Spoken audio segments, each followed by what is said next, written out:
All right, welcome guys. Day 13 is here. What's Going up? on?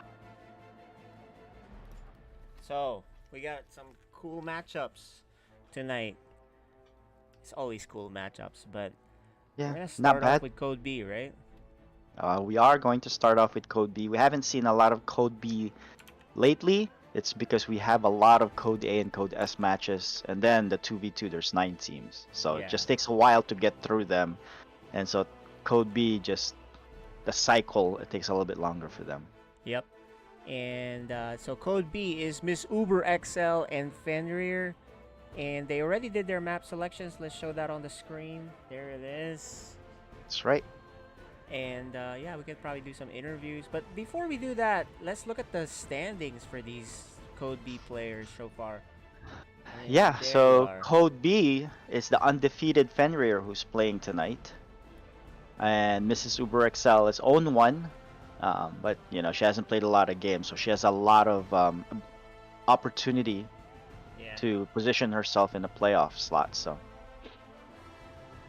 Okay. Well, if we can do some interviews with these guys. yeah, well, yeah. So if we go through the rest of the lineup for the rest of the Sure. evening, Sure. Let's do right? that. So the next game is a Code A game. So if we look at the standings on Code A, it's led by Little Reaper with a lot of surprise victories, but for a lot of us, it's not a surprise because he's been preparing and Yeah. practicing, and so surprise he's his opponents. That's for sure. yeah, definitely. But he's number one seed right now, and not behind him is the criminal who's undefeated, and then undefeated as well as the archaic. But he's only really played one game, and so it's gonna determine tonight where they are, in terms of who's gonna be ruling Code A. So that a game tonight That's is true. very big. Yeah, I still contend that Criminal is the number one here in this Code A. However, the Archaic traditionally has been like a top ranked player here and has actually beaten Little Reaper usually, right? In all the game. In fact, I think all the series is for sure he's beaten Little Reaper. Yeah, but Little Reaper's improved leaps and bounds since then, right? That's And true. so we That's true. gotta. So it's now just a matter of the comparison. Did the Yeah. archaic improve as well, Yeah, right? there's a And so benchmark for that. How good Little Reaper is, that's the benchmark. yeah, so we'll find out tonight. That's why Yep. pretty good set of games, and then we're gonna end tonight with our Code S match between Sir Malagant facing off against the new improved Frieden, Yep. right? He's played in a few seasons already, but this year looks a little better than the previous ones, and I really want to see where he stands against Sir Malagant. So, Yeah, looking like a good and I one here. think, yeah, those are 3 games, and I think we're ready to interview our players. Let's see if they are on. Let's bring them up here. I will in a minute. Go away. Guys, welcome. We just brought you guys up. We have Mrs. Uber XL You should be good. Can you? and Fenrir. Can you guys hear us? Fuck. We see them on cam. Mrs. Uber, let's start with Mrs. Uber XL. Can you hear us? We can hear them, but I don't Yeah, think we can. Nope. We can hear them, but I don't think they All right. know. They While must they're be setting using up the their technical settings there. yeah. They must be and going using through like it. the Let's start. camera Fenrir, thing. can you hear us? Fenrir.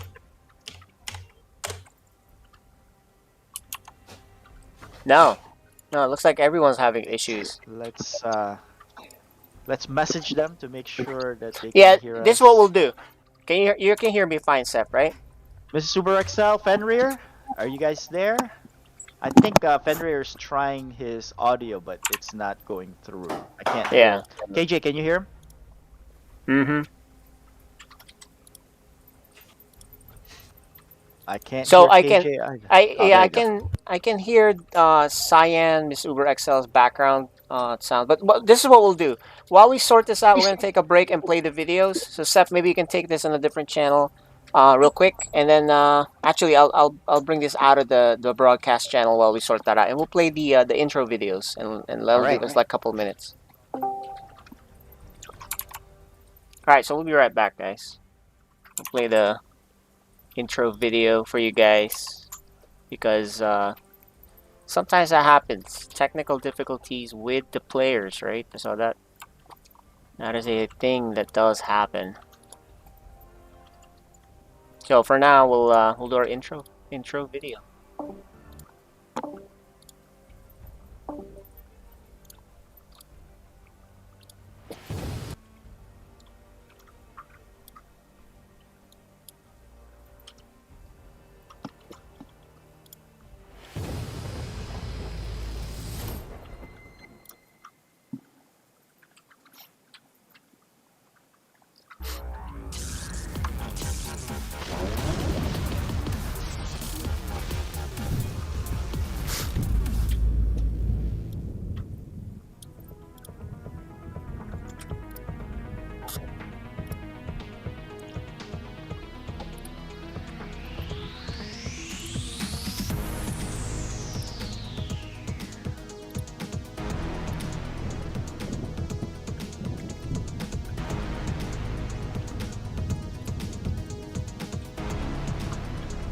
All right.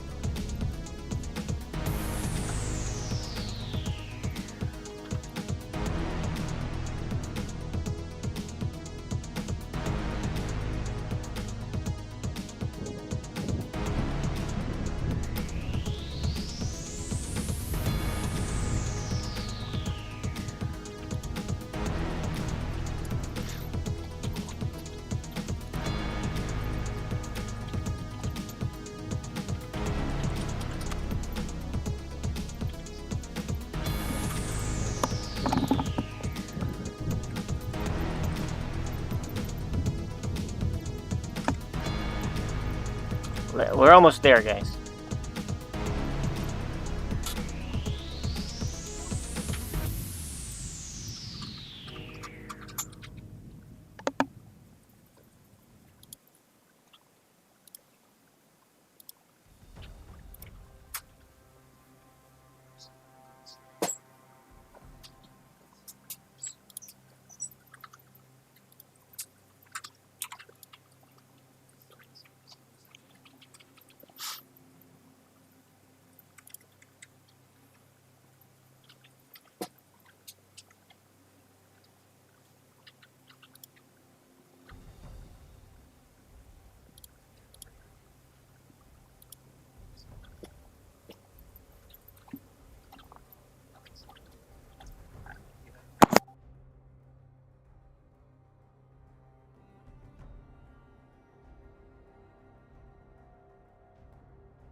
And we're kind of seeing that here.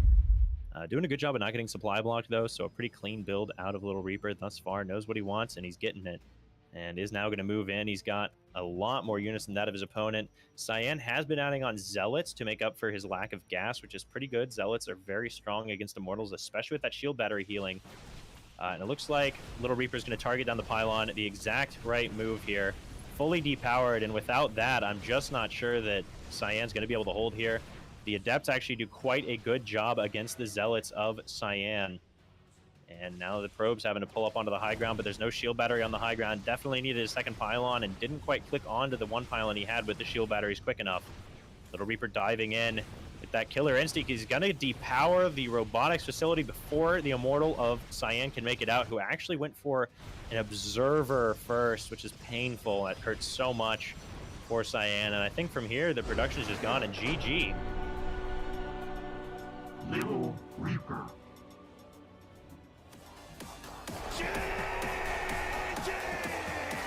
Really, for what's going on. Gonna warp in Stalker, so he's just gonna poke up into the main base with the blink up. And Cyan actually adding on cannons. I do like that. You know, you're expecting Little Reaper to be aggressive, probably with DTs. So definitely playing to deny that.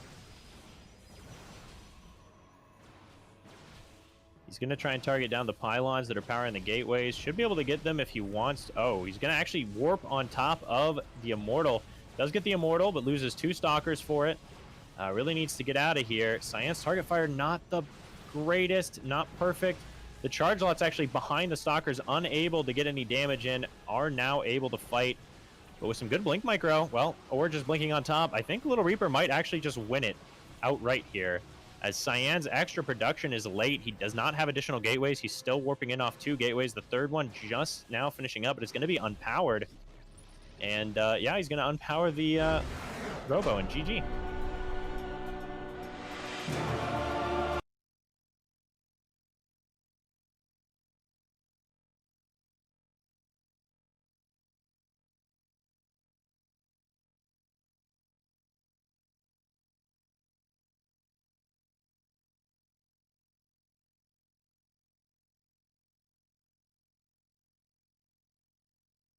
Well, looks like YouTube went out, guys.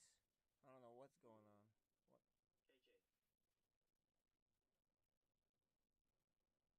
Yeah, I can hear you. But can't figure it out. You want to forego the interview with Mrs. Super XL? Yeah,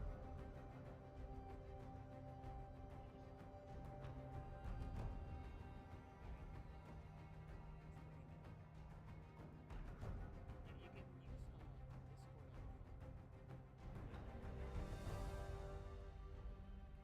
phone.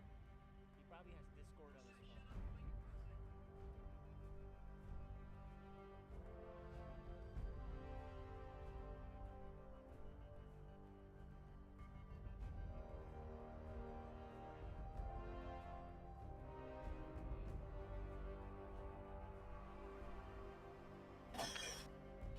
All right. Alright, guys, I think we're back. Backstreet's back.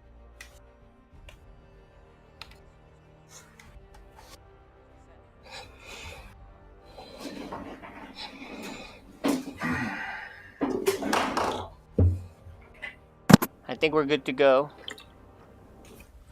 Let's see. Okay, so Seth, let's interview the players. You know, we had a long Yeah. delay here, but Yeah, we worked out the technical issues. I think we're good to go. We have both Fenrir and Mrs. Uber XL. You guys can see on the video. Let's start with Fenrir. Fenrir, last time we saw you, you had a marathon at a match, an emotional one too. So how do you feel about tonight's game against Mrs. Uber XL?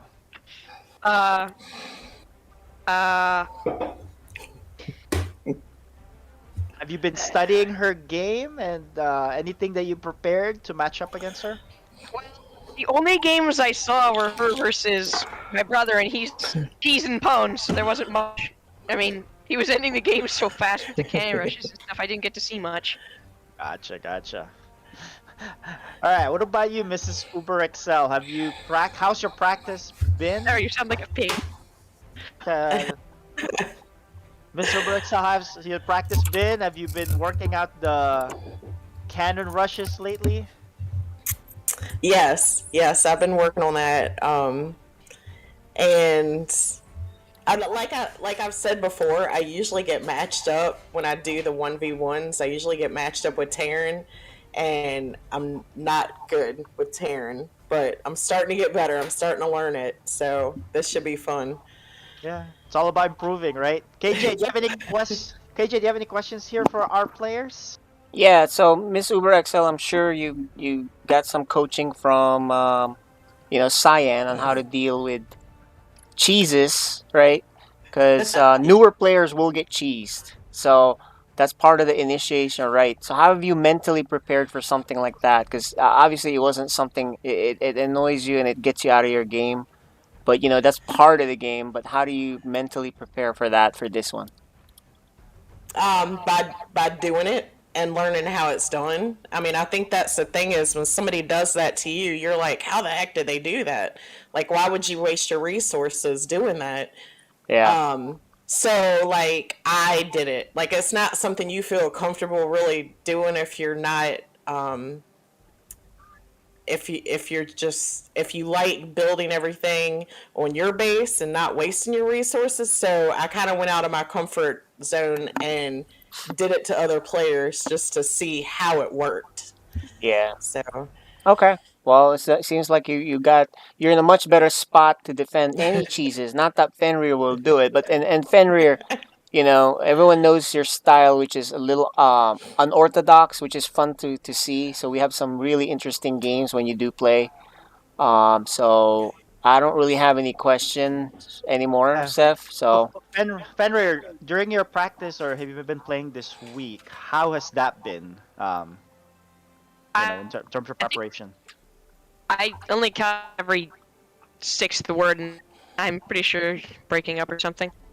he's having internet problems. Fenrir is usually having internet problems, so like his video usually doesn't come on. So I guess we'll make do with what we got as long as the gameplay is fine.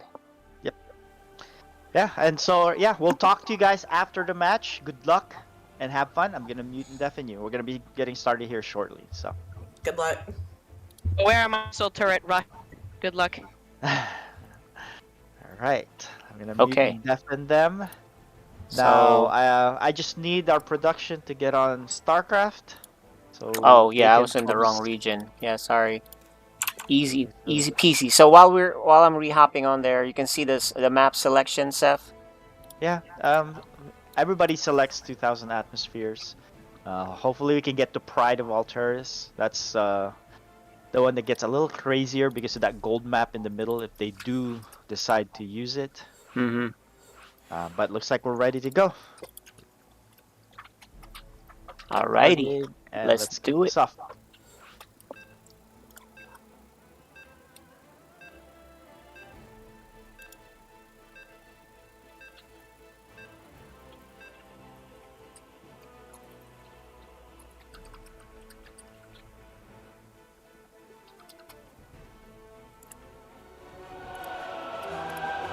You are watching FSL Season 5.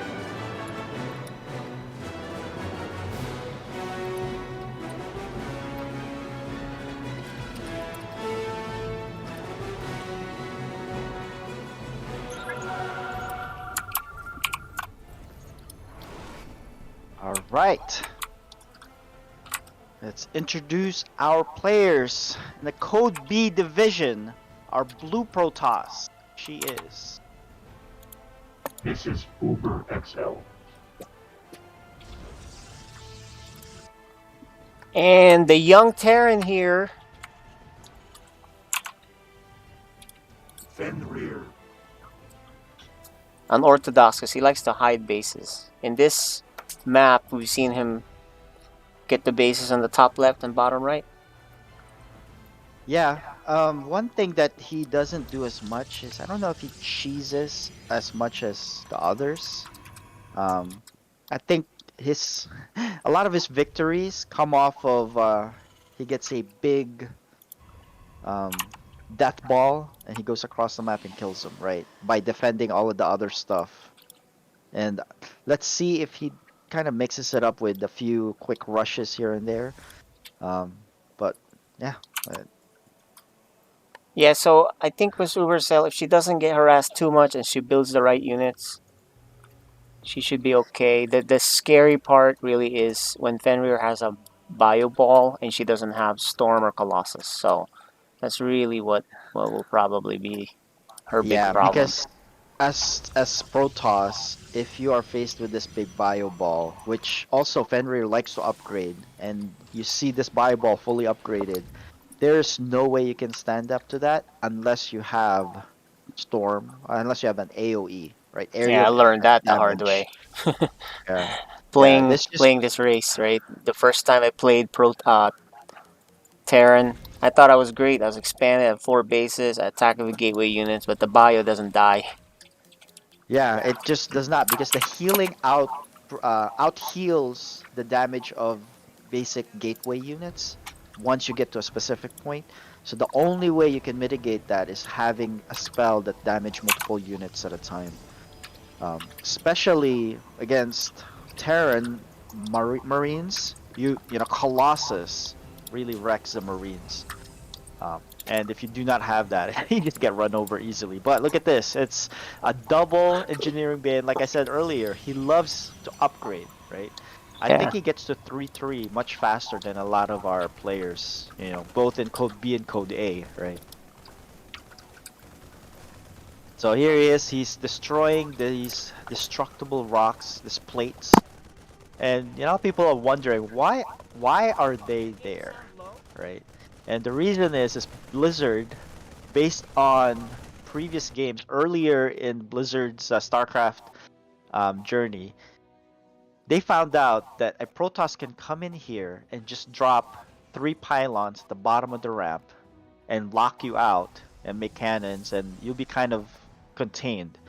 And it's so easy for Protoss to implement that, and at the same time, it's hard for the other side to stop it, especially as Zerg, because once they block the with the 3 pylons, you can't go down there. Yeah, that was an You, exploit back in Wings. That was yeah, nuts. yeah, and so the Zerg could not expand easily, and they're really behind, and so everybody was doing it, and so it became a standard for Blizzard and map makers, not necessarily The game Blizzard. sound is low.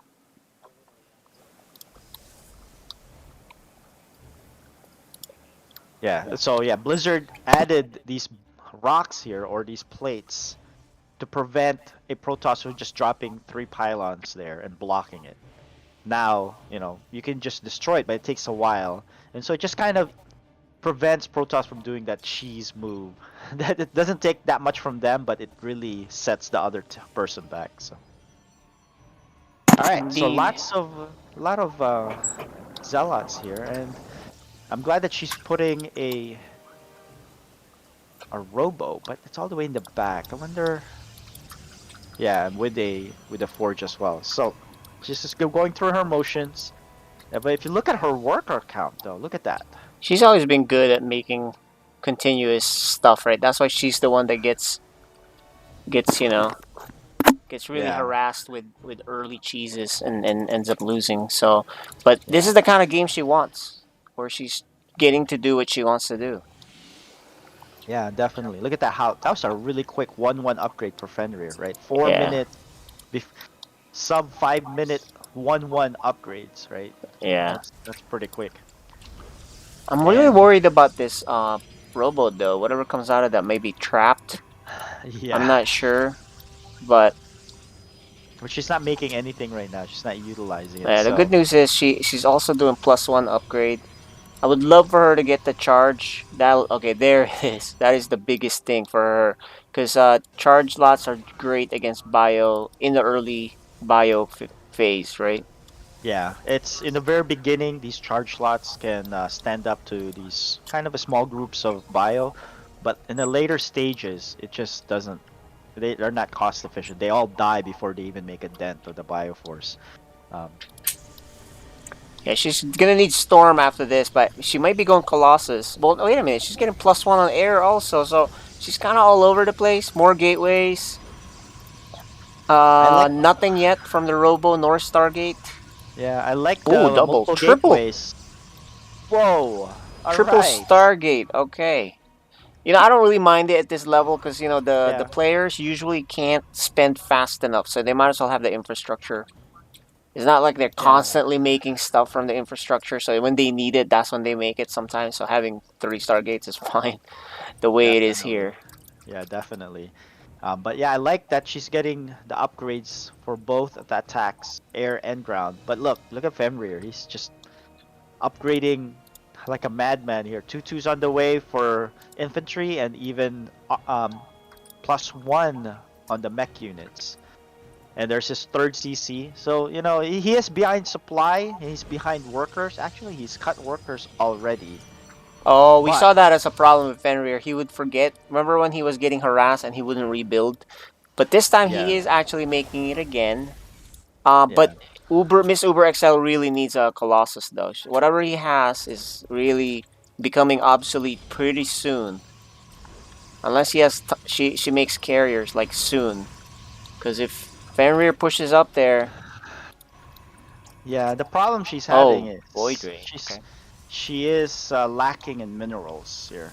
And I Yeah. think it's because she just spent so much on infrastructure in the beginning. Guess I'll catch Right? up later.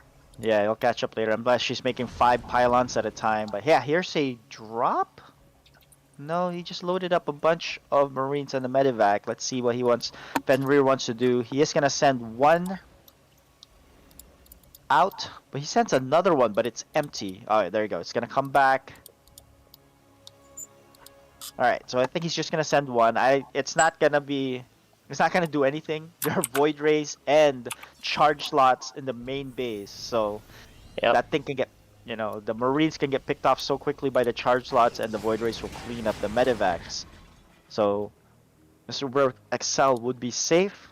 And look at her, just climbing up in supply, right? Her macro is very excellent, right? Her weakness really are these quick hitters, these cheeses, and that's what she gets in trouble. All right, look at the battle in the main base, and that's it. What? It quickly died. Okay, Right. never mind. Yeah, Didn't even see it. Yeah, it takes a second and a half with those 4 void rays shooting at that medevac for it to just die. Alright, well, I guess we didn't miss anything then. That's the good Yeah. news, guys. Yeah, but look, true to form with Fenrir. Look, 3-3 is on the way. But you know what? Miss Uber XL is not too far behind. Her +2 attacks are incoming. Yeah. More void rays. Yeah, the problem is a lot of void rays are not very good against mass 3-3 Marines. So, and although stem is very late, right? Look at that. There's a chance that the 3-3 upgrade will finish before stem does. Oh, and she's got the 3 bases fully saturated. She's still in the Void Ray phase, which is terrible against mass bio, but it doesn't seem like there's a ton of bio anyway. With charge slot, it's totally fine too. Yeah, because the charge slots will eat up and tank And for she's the void upgrading rays. too continuously. She's already about to get +2 attack on air. Yeah, look at her supply, 134, right? So now she's starting to get a bank, but I don't think she's gonna be supply blocked anytime soon. Look at her max supply. Yeah, and you know what? So here's the thing, right?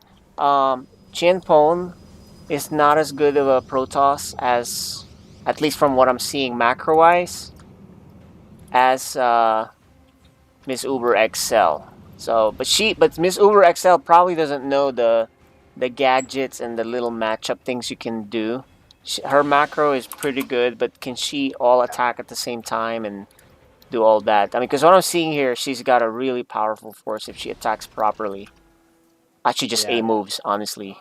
Definitely, and I think she might get there before Fenrir gets a critical mass, because he finally broke the 100 supply mark. Oh, look, she made the. Look at that. She's stuck. Yeah, the immortal. Okay. The immortal's gonna have to wait for the minerals to get mined out before he can move out. Yeah. Oh, one Unless thing I you're do want to comment is, the difference with Chenpon and Miss Uber XL. Chenpon had better, like, type of armies, tech-wise, right? Chenpon had gone to Tempest, Colossus, even some carriers, and even disruptors. So, you know what? I take it back. I don't know who's better between Chenpon and Miss Uber XL. Yeah, well, they have their pros and cons, right? Like Yeah. what you said, Champone had better unit composition and actually even unit control. But Mrs. Uber's XL's macro, because she's being untouched, right? Yeah, that's the problem. Yeah, so if you leave a player that loves to macro untouched, well then they're gonna out macro you for sure, right? So that's what's going on here. Now Fenrir is taking his 4th, and he's still below 60 workers, but I think it's fine now that he has mules. But question Mhm. is he dropping the mules? Right. Look, his energy on these orbitals are Yep. really getting up. But at the same time, I don't even think it matters because his mineral count is very high already anyway. Maybe not. Yeah. The thing is too is here's another difference between Chenpon and Miss Uber XL. I bet you when Miss Uber XL decides to fight, she won't retreat. She's just gonna keep going. You know how Chenpon was very Yeah. careful at that Terran choke. Yeah, She's gonna she's just gonna trade. aim move that. Yeah. Yeah, she's gonna trade, and she's look at her money. She has now caught up. She's loving this game because they have not really attacked each other. Look at the vision. You know, since the beginning, they have not checked the other guy's base. I mean, she didn't even go out of her base. Period. Yeah. This So is the she's. farthest she's gone out there is by taking the fourth. Yep. So she's like, all right, I'm gonna do what All you're right. gonna let me do.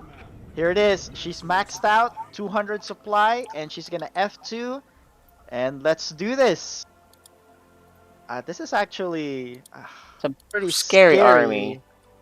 if you are not together. I mean, that's a lot of Marines, but that's also the same number of Zealots. Yeah. There's enough Ooh. carriers here to require you to. He might, yeah, I think Fenrir might get overrun here. And look at that, He he might. actually activates the prismatic alignment, kills the turrets so quickly.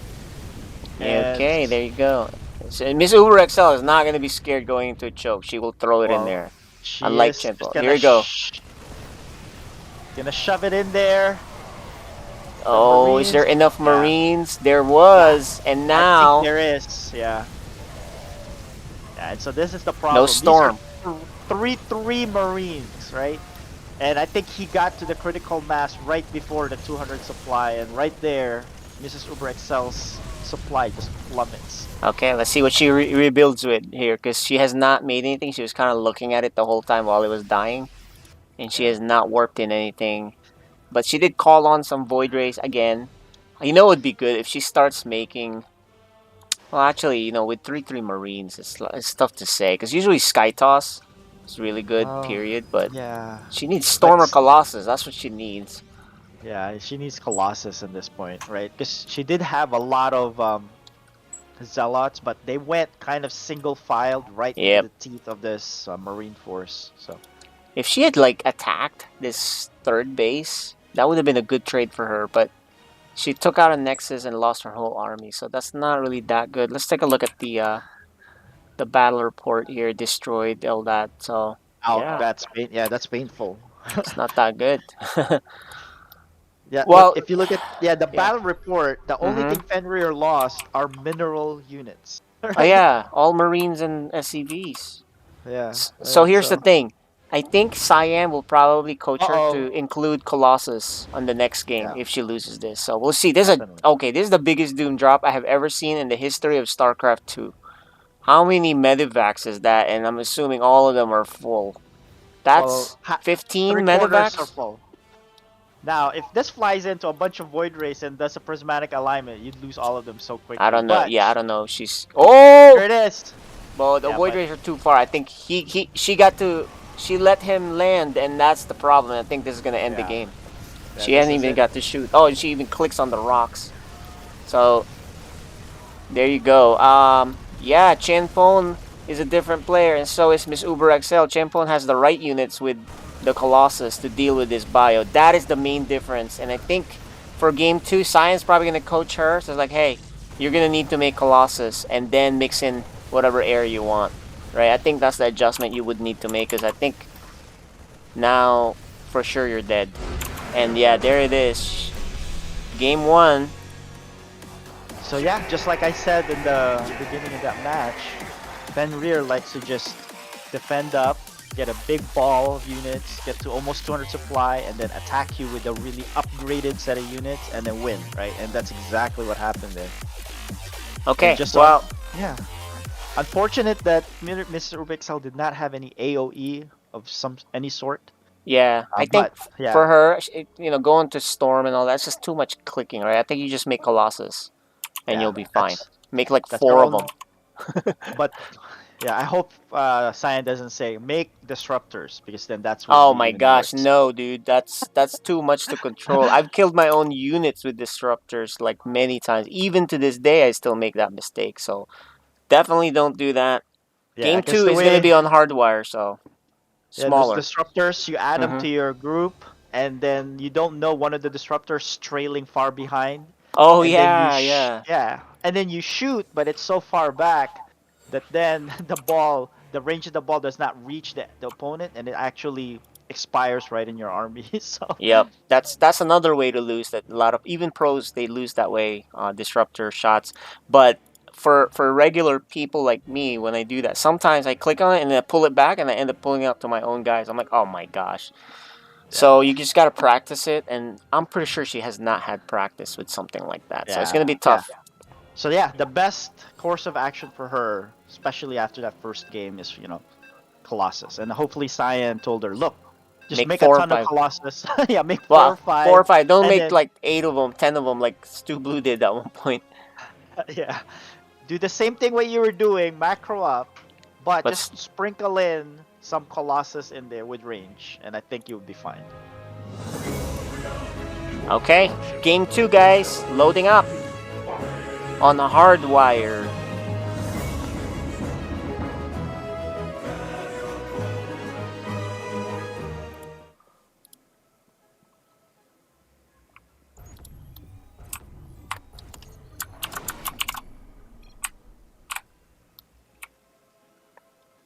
All right. On the top right corner, up 1-0, our green Terran. He is. Fenrir.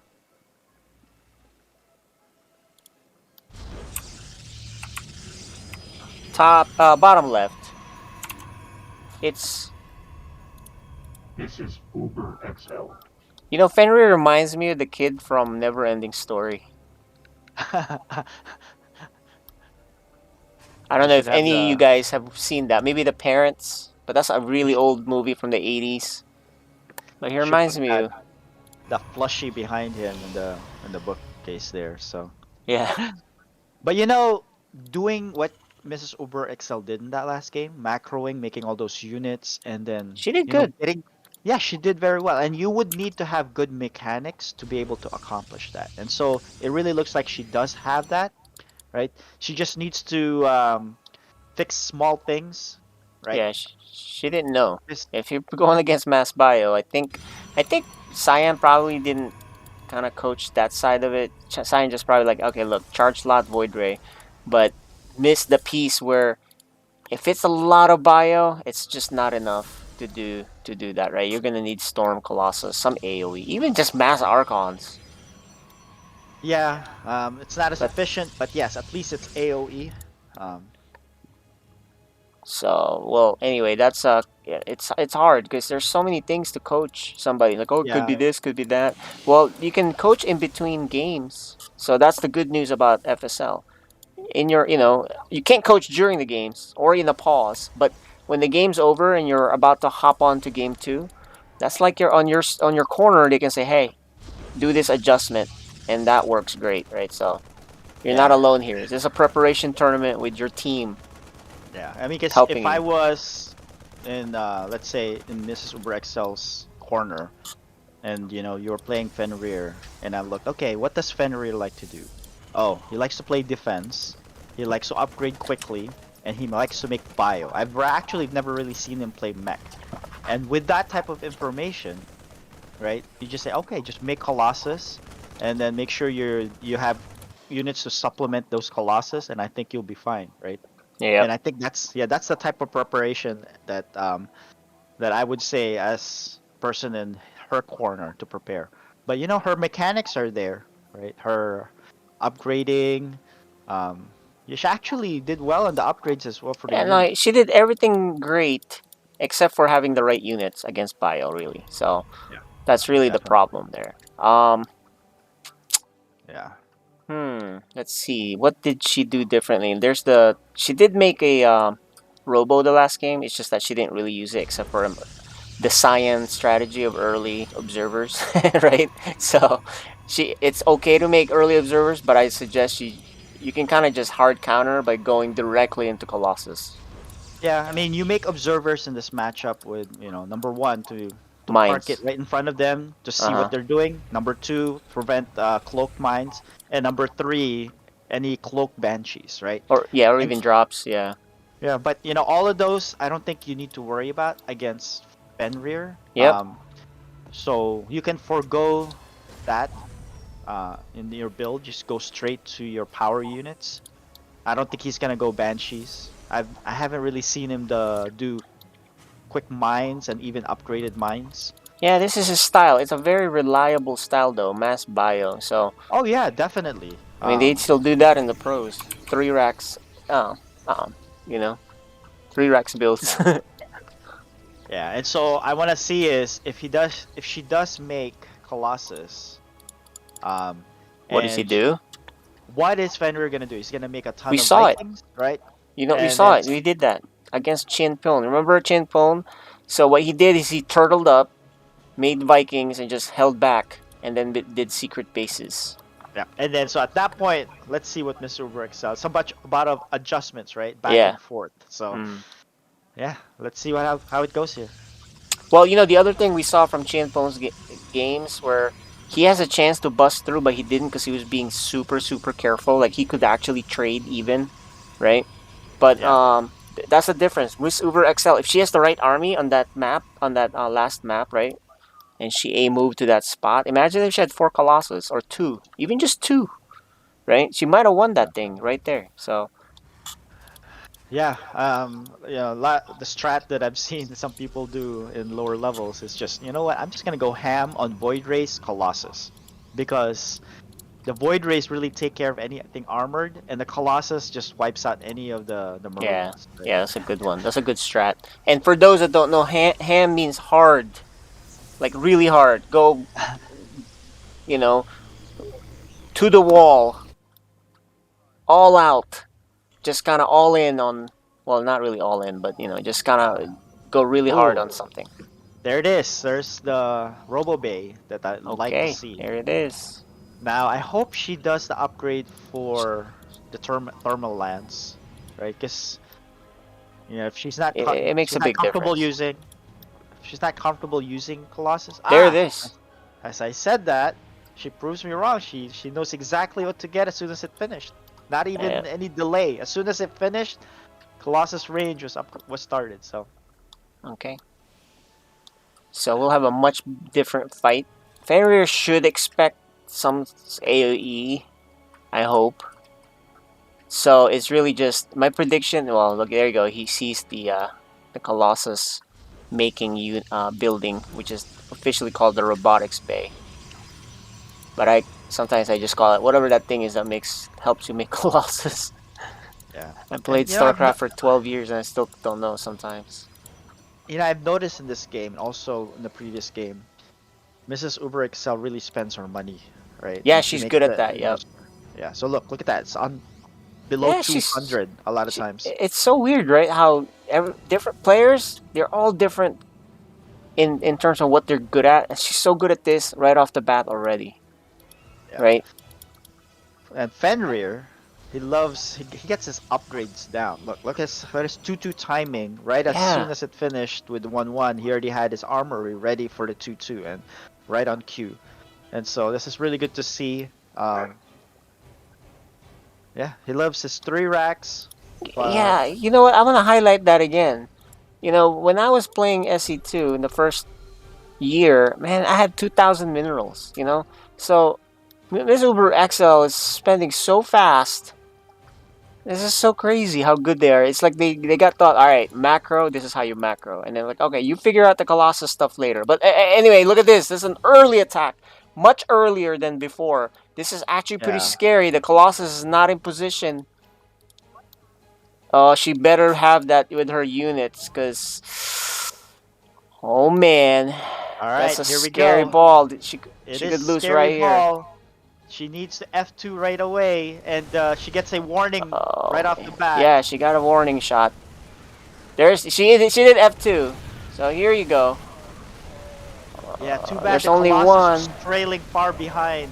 And there's no Yeah. shield battery here, and I Oh, think there's just not man. enough units here. She got caught off guard with this attack. It's so early. Then the last game is a normal attack.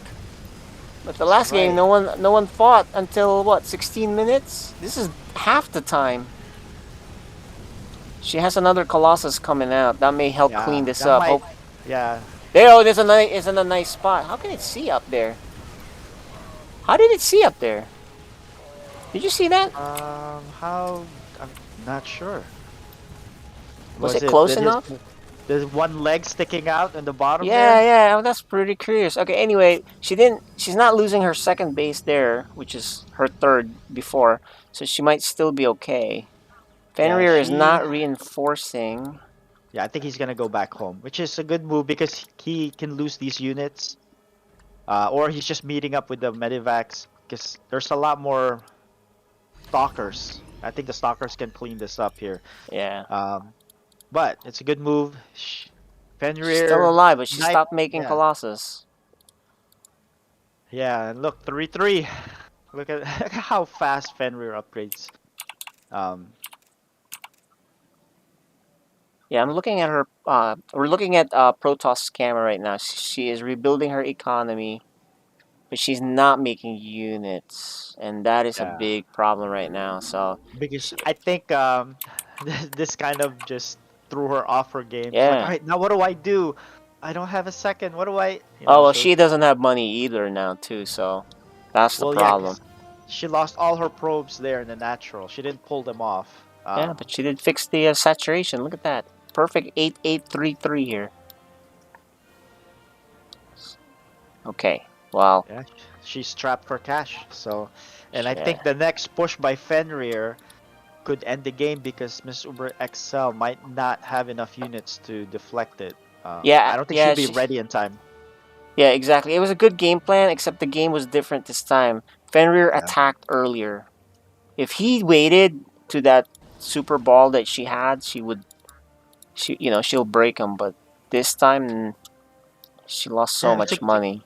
it was a good move by Fenrir, right? I think he hit a specific timing that would catch her not Mhm. ready.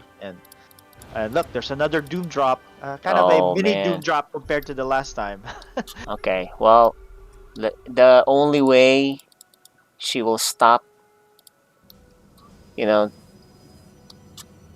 maybe delay the win or loss for her is she catches these with her stalkers. Because once this drops, it's gonna look like the other game where you just can't kill it. Yeah, I think Like this you would need to be under it. Yeah, Yeah, this is Yeah, tough things for Protoss to deal with at this level. The drops and the Terran and the bio. You really gotta practice. If your strategy is to make a mass death ball, great. But if you get caught behind or some sort of timing before you get the death ball, this is the problem. So that's what's gonna happen here. I think Yep, he and knows. and 3-3 is about to complete here in 4 Yeah, seconds. insane. So it's pretty good strategy by Fenrir here. That's gonna do it. GG. Pretty impressive win here for Fenrir. And let's talk to our players.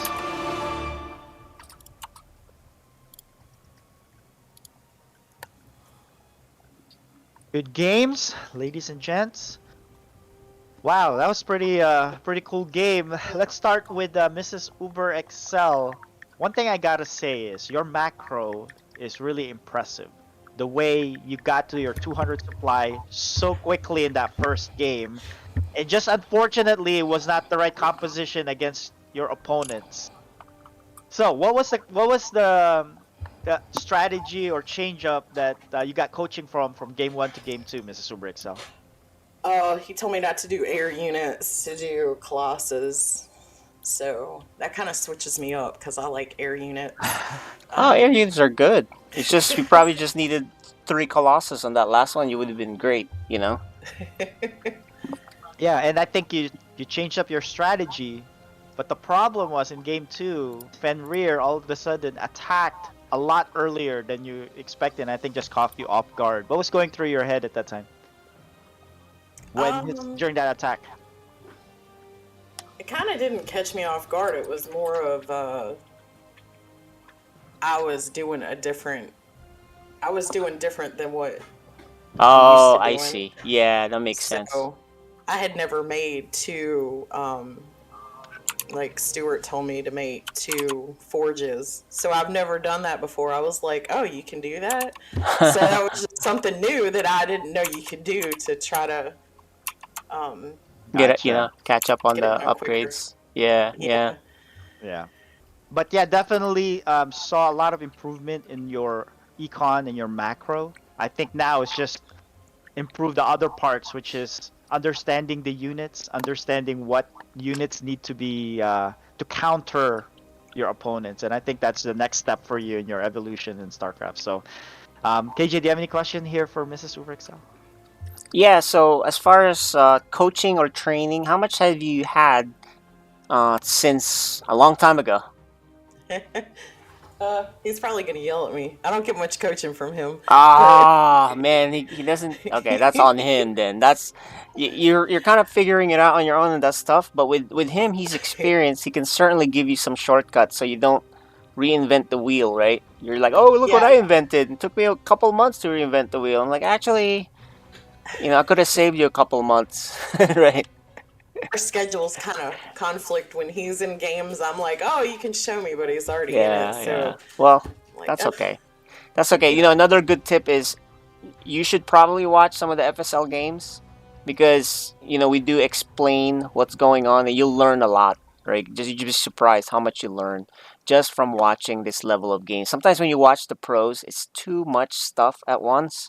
Here, because we have yeah, divisions, right? We have the B division, the code B, code A. You learn a lot from there, and then you go to the code S, and you're like, oh, now I get it, right?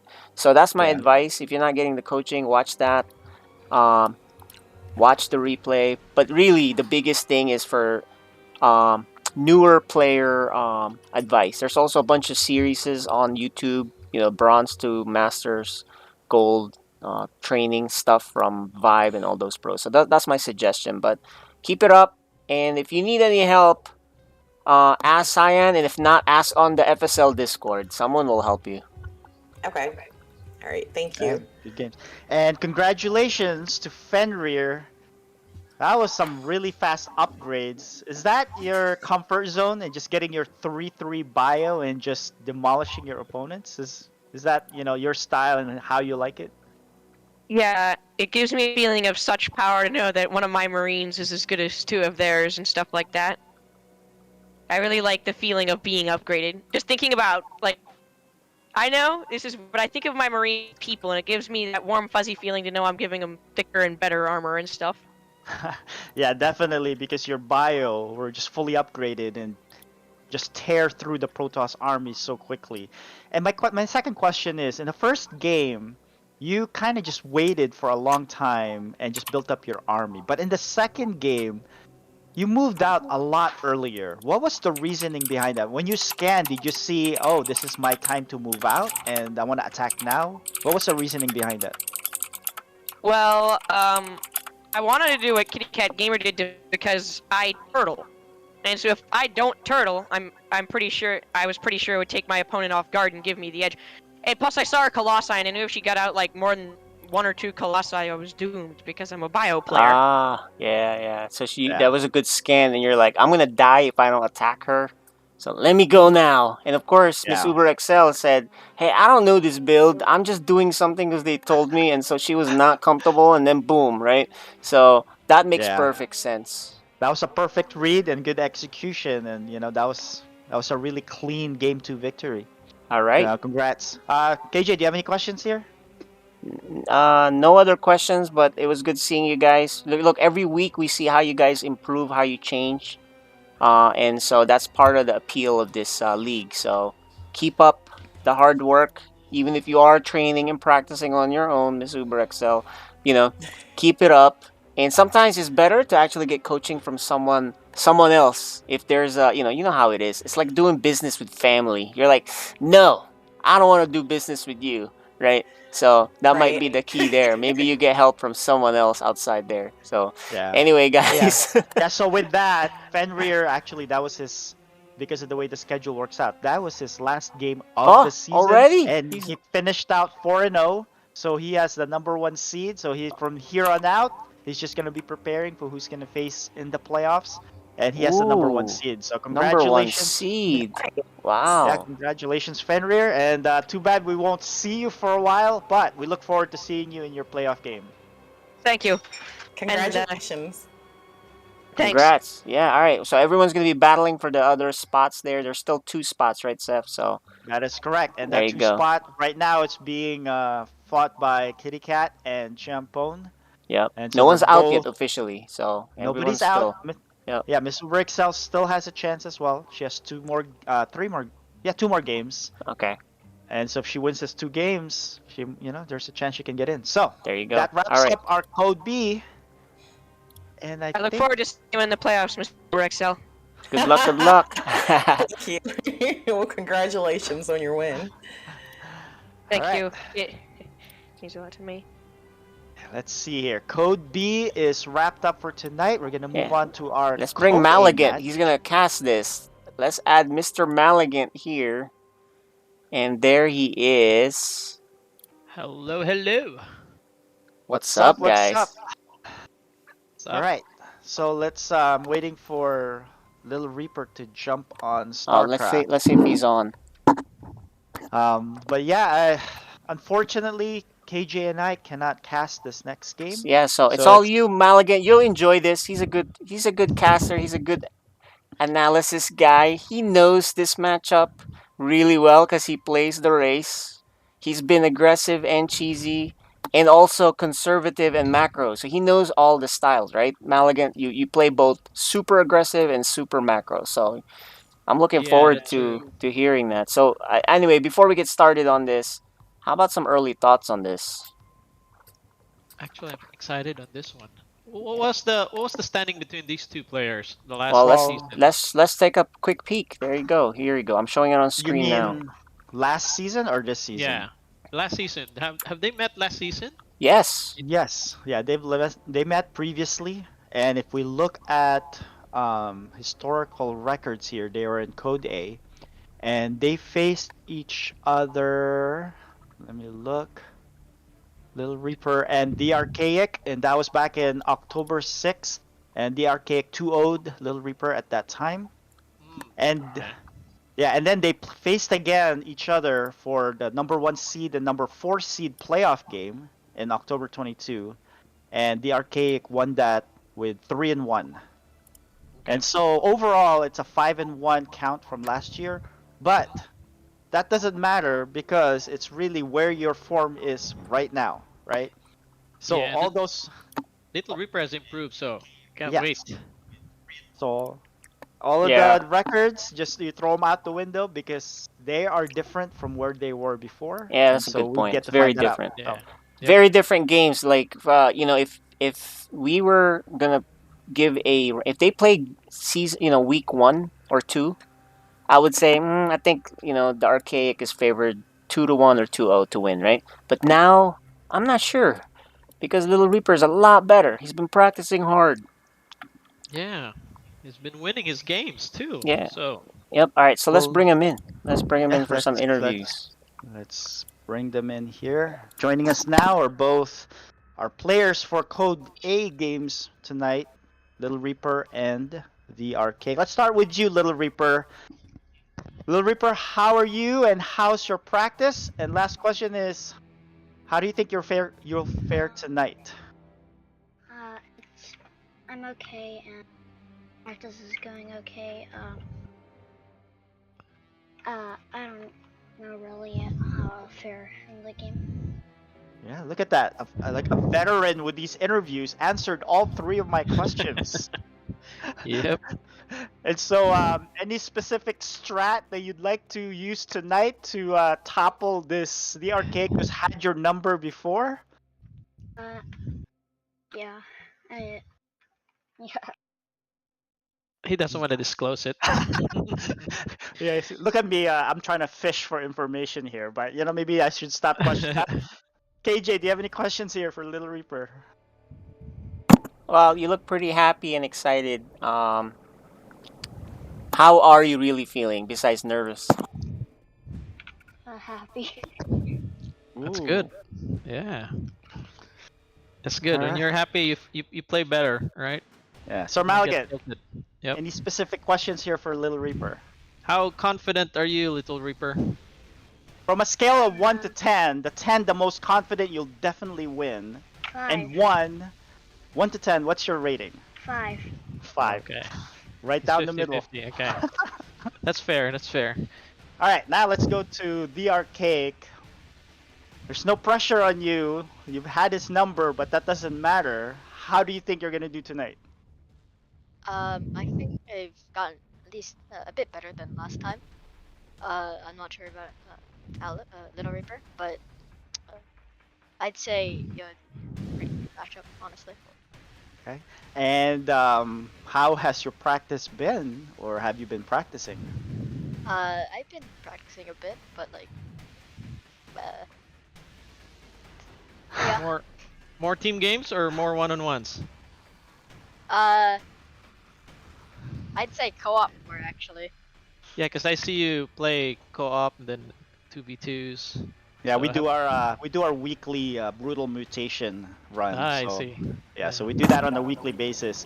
Um, but Nice. all right, KJ, do you have any questions here for the arcade? Yeah, so the arcade, how is your ladder season going, and what's your favorite matchup?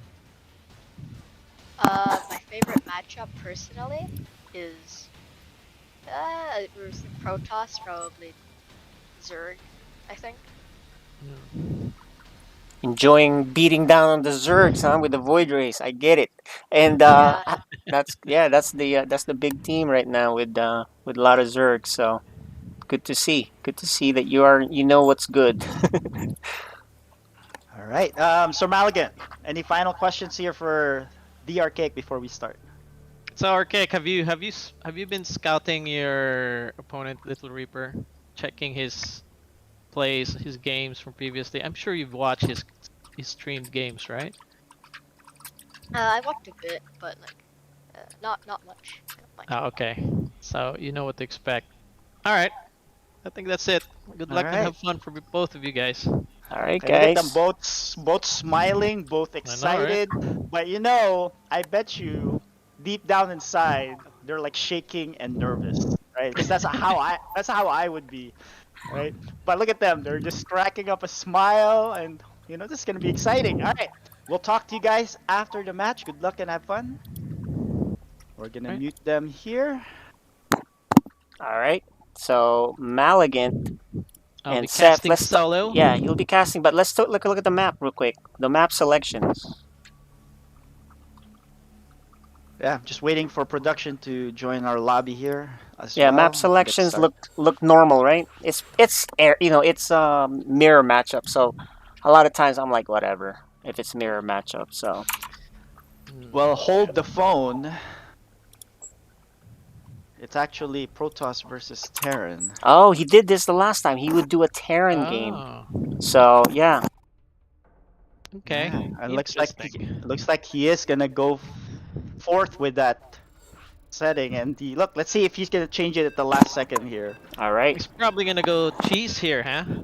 Well, here it is. Take it away, Maligan. All right. Let's see. Terran. Haven't seen our cake play Terran on one. So this will be interesting. Probably some proxies of mine drops. FSL Season 5. And Little Reaper. I hope he was paying attention that Archaic is Terran. Alright. Let's introduce our players in the bottom left. He spawns as a Terran. Well, actually, he chose to be Terran. It is. The Archaic. And on the top right, our red Protoss. He is. Little Reaper.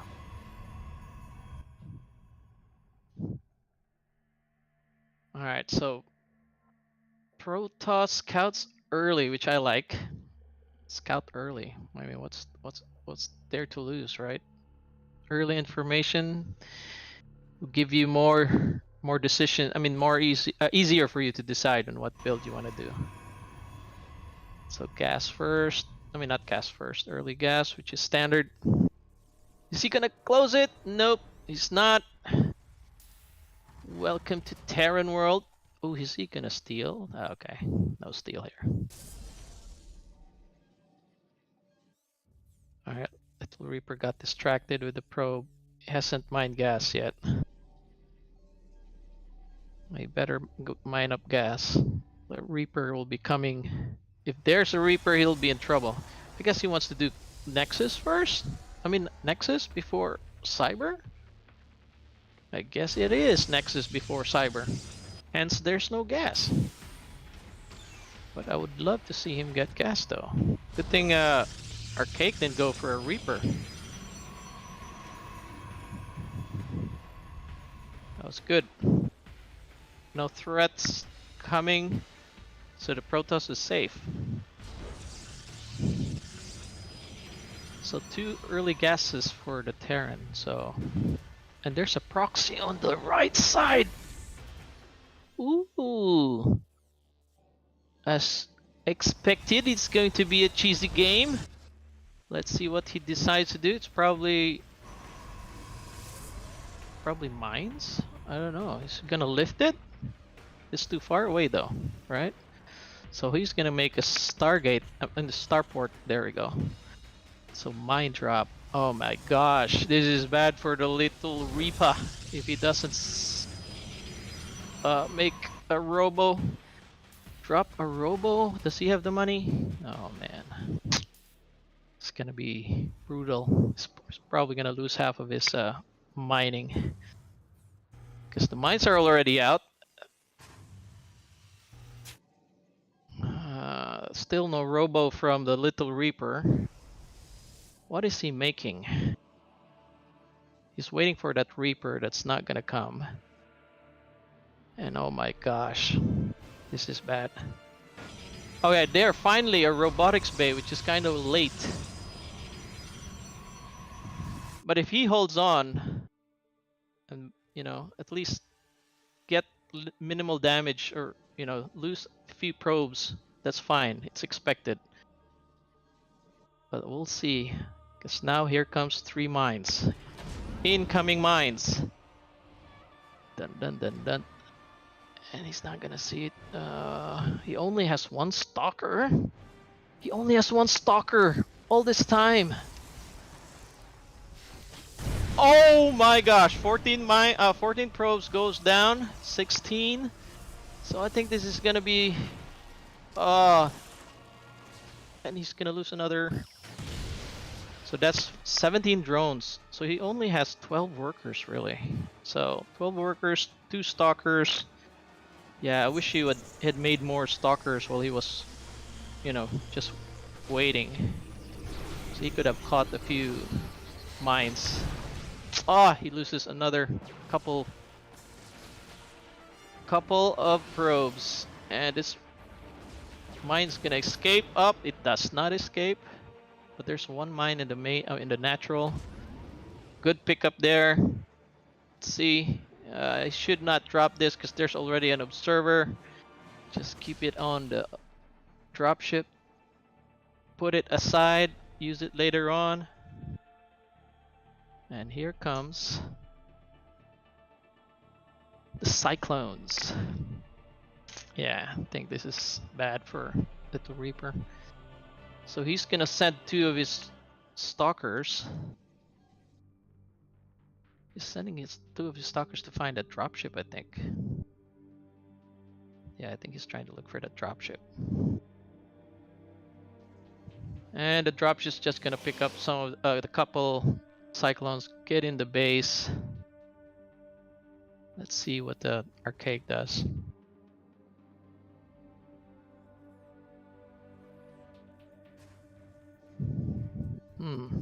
The Archaic's not doing anything. What is he? Oh, okay, he's waiting for the upgrades for the Cyclones. Alright. Blink is on the way. But look at that. They're both even on workers. 24 workers, even though Little Reaper lost 19. So you better make some good damage here. 4 more go down. But there's a threat in the front of the archaic. Alright, let's see what Little Reaper decides to do. I mean, he could push the issue in the front of Terran. Whoa, he recalled the observer. Okay. Guess he doesn't have the money, but he has the money. He could have just made a. Or he just wants to make sure he gets rid of this. Oh, double kill. The mine dies and the stalker dies. That was something. All right. Oh, there's a tank. Okay, so never mind. There's no way unless he has blink. Or is blink done? I think blink is done. Blink is almost done. Oh, blink is almost done. But the cyclones are causing problems for Little Reaper. Good close, but yeah, these are upgraded cyclones, so you can just depower. I would just depower the structures at this point.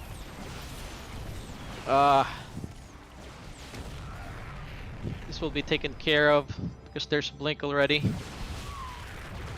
gonna lose all of his cyclones, but he did kill additional 13 probes. Alright, so now it's 17 probes and 26 SCVs. Archaic is still pushing with pressure, not pushing with pressure, but keeping up with the pressure. Because if he doesn't, these stalkers will be just blinking into the main, killing that tank. We'll probably win this game. So, by pressuring Little Reaper, keeps him away from the main base. So, yeah, he's gonna lose the structure, so at least he has an expansion. But these stalkers are scary though. They could just blink onto those tanks. He only has what, 2 tanks? And he's gonna lose the structure attack. So let's see what Archaic decides to do. Alright, 3 tanks now. Because there's a prism, there's an observer, so this is going to be a good counter here if Little Reaper decides to jump into the main base. Where's the dropship? I just heard a dropship. Okay, the dropship. Oh, it's not a dropship, it's just the bunkers. So the bunkers loaded, but the tanks are just so in your face there. It needs to be at the back. Where's the other tank? There's supposed to be 3 tanks, right? Okay, there's another one. Alright, he's gonna blink on the main. So, you better... I mean, Little Reaper needs to be careful here, because... this is 2 tanks and a bunker. Oh, he could lose a lot here. He could lose everything, actually. Oh, too bad. That was poorly microed stalkers there. He lost what, 6, 8 stalkers for 2 tanks. Look at that. Archaic has a lot of bunkers. And he now has a ninja base on the bottom right. Worker count is almost half. I mean, Little Reaper needs to do something here, but he's so way behind now. He only has 4 stalkers left. There's no way for him to harass. Terran is expanding. So this will be a numbers game now. So Terran will just go crazy. hold on, keep mining, keep making, then later on just push forward. Because now the pressure is on Little Reaper to create something, because there's no way for him now to catch up. So he needs to do something. Oh, that's a lot of cyclones.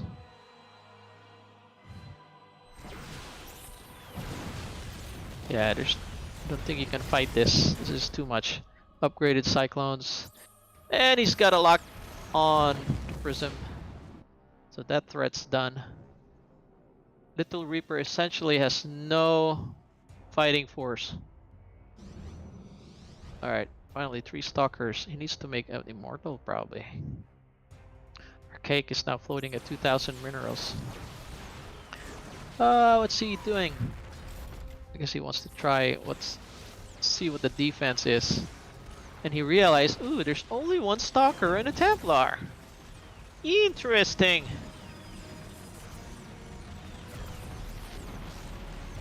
Oh man. I think this is just gonna be GG, I think. Oh, he has a DT shrine. I didn't even see that. And here comes the Liberator. Yeah, I think this is GG right here. Powered. The storm is postponed. He's gonna lose this DT. I think that's it.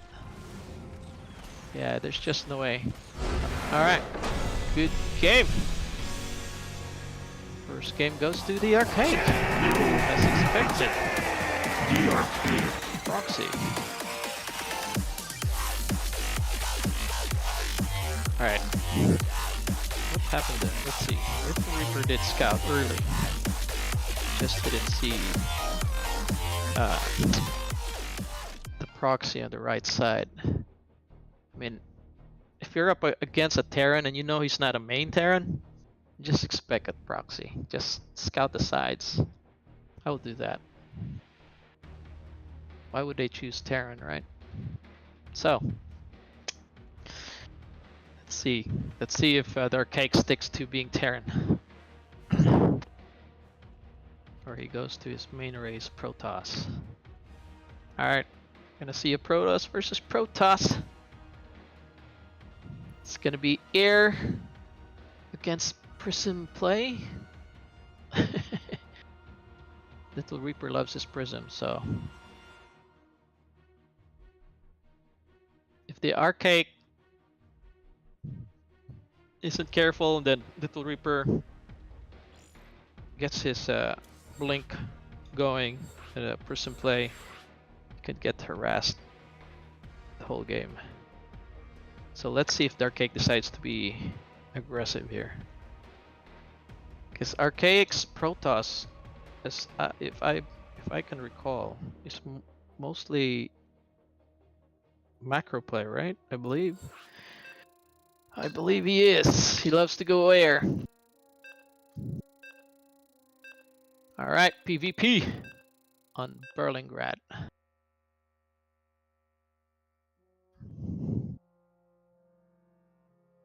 Little Reaper needs to win this so that we can get a third game. Alright, let's introduce our players on the top left. He's down 1 game. He is Little Reaper. And on the bottom right, he decides to be his main race, Protoss. It is The Archaic.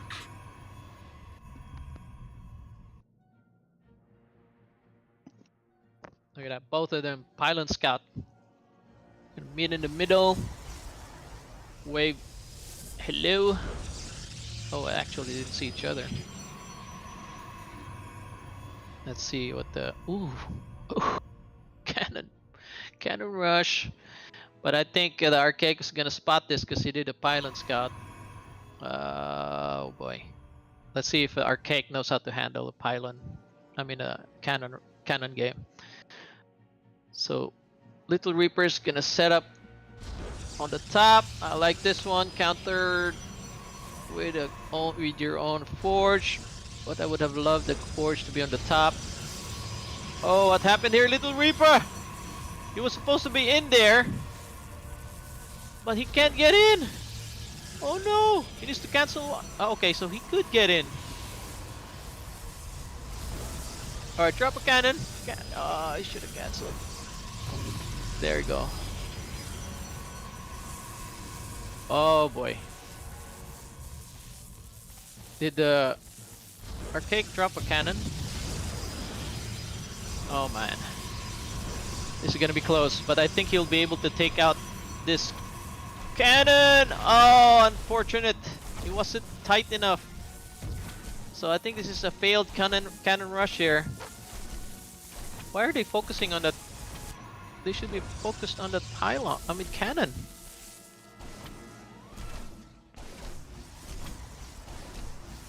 Ah. But I think he can kill it with his zealot. He needs to make another one. Oh my gosh, this is bad for Little Reaper.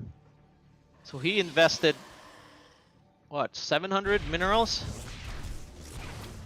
And he essentially lost 2 probes. And he's down.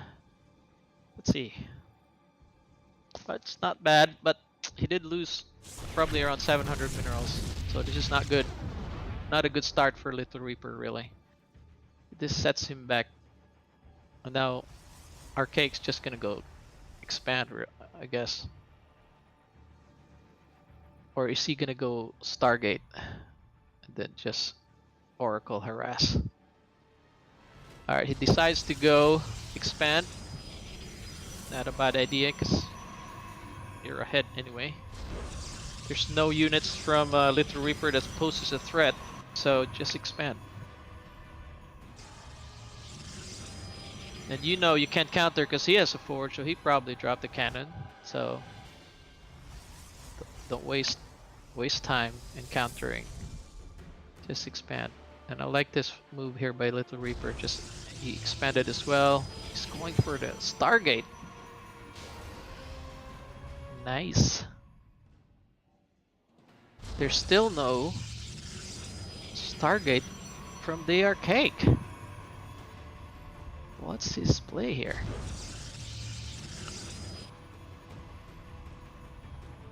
Gateway. Oh man. This is where Little Reaper could come back with his Oracle. Let's see if he goes Oracle.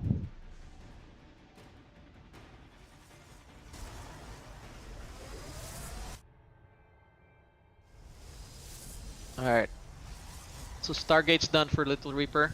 Let's see what he decides to make. He's still not using that Stargate.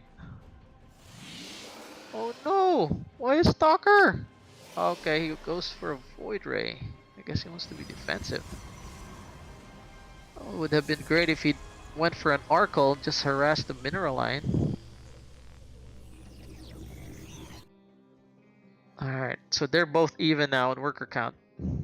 So this is turning out to be, is settling down to become a even game. Instead of the Little Reaper being behind, I think. Oh. Wish Archaic went for that Stargate and followed up with a harass, but I guess he didn't want to do that. He went for a Robotics Bay. Robotics Citadel, probably going for Blink.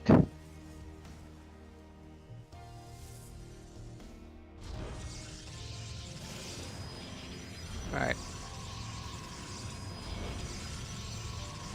Virtually even.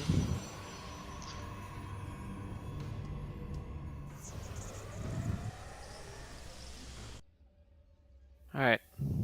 Now, if Little Reaper gets a lot of Void Rays, this is going to be bad for the Archaic. Because Archaic has a Robotics Bay. He's going to be making, I guess, gonna make Immortals. Here we go. Here's a harass here by Little Reaper. He's gonna posture in the front. See what he can do. I think he's supply blocked. Oh, he's gonna get spotted. Oh, don't lose your Void Rays. Alright. Good reaction there. That would have been unfortunate if he lost a Void Ray or two.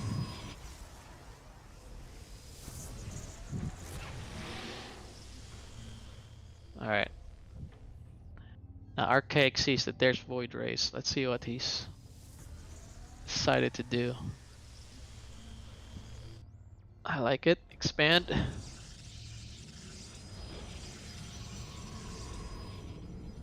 Couple more gateways are dropped by Little Reaper.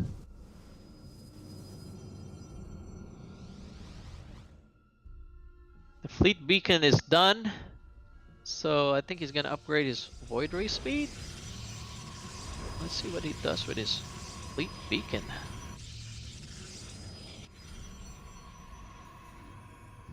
Alright, Blink is halfway for the Archaic.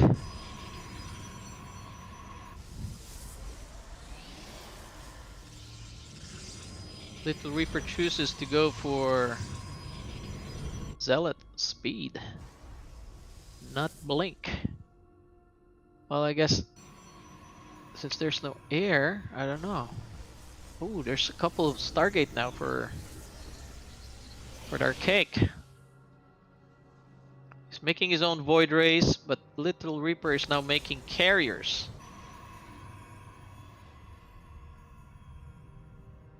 Alright.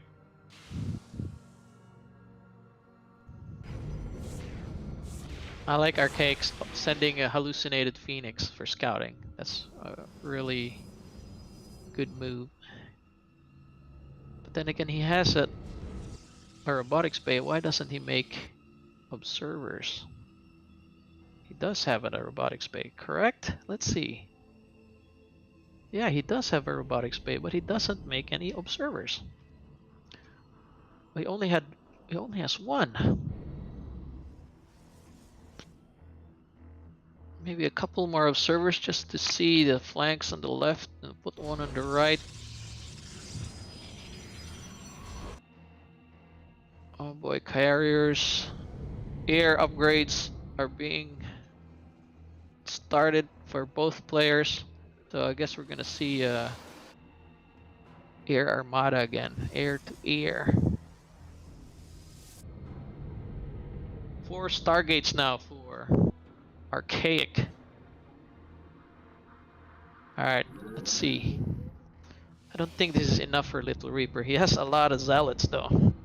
But there's a lot of Void Rays already for Archaic. So let's see what Little Reaper decides to do. Would love to see him do a harass here with his Prism. But I guess he didn't make any Prism this time. Alright, sending a scout. Ooh, naked front. He's tempted to go, but he doesn't know there's a force waiting for him. Ah, he's gonna lose everything here. Ah.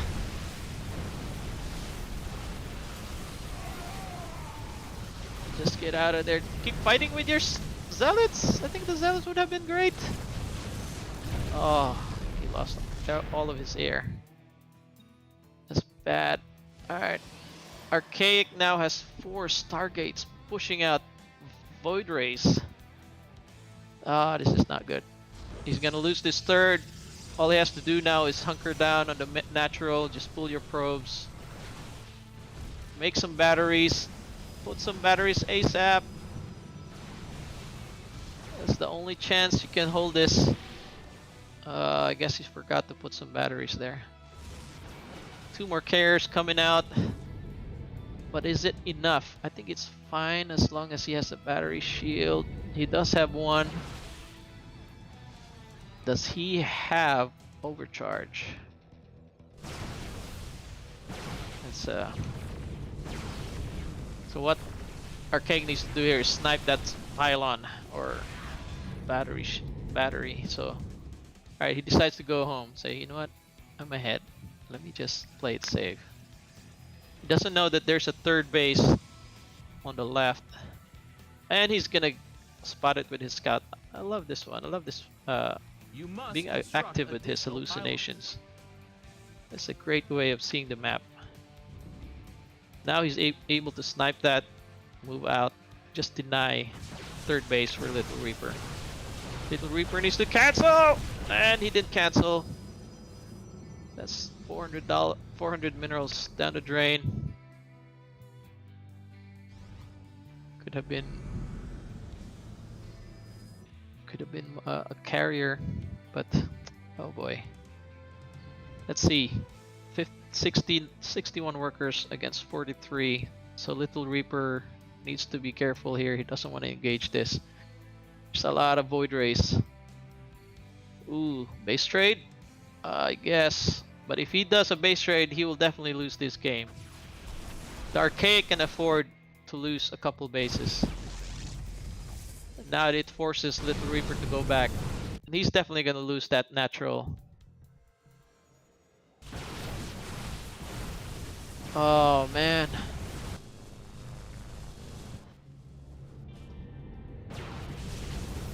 Alright, here we go.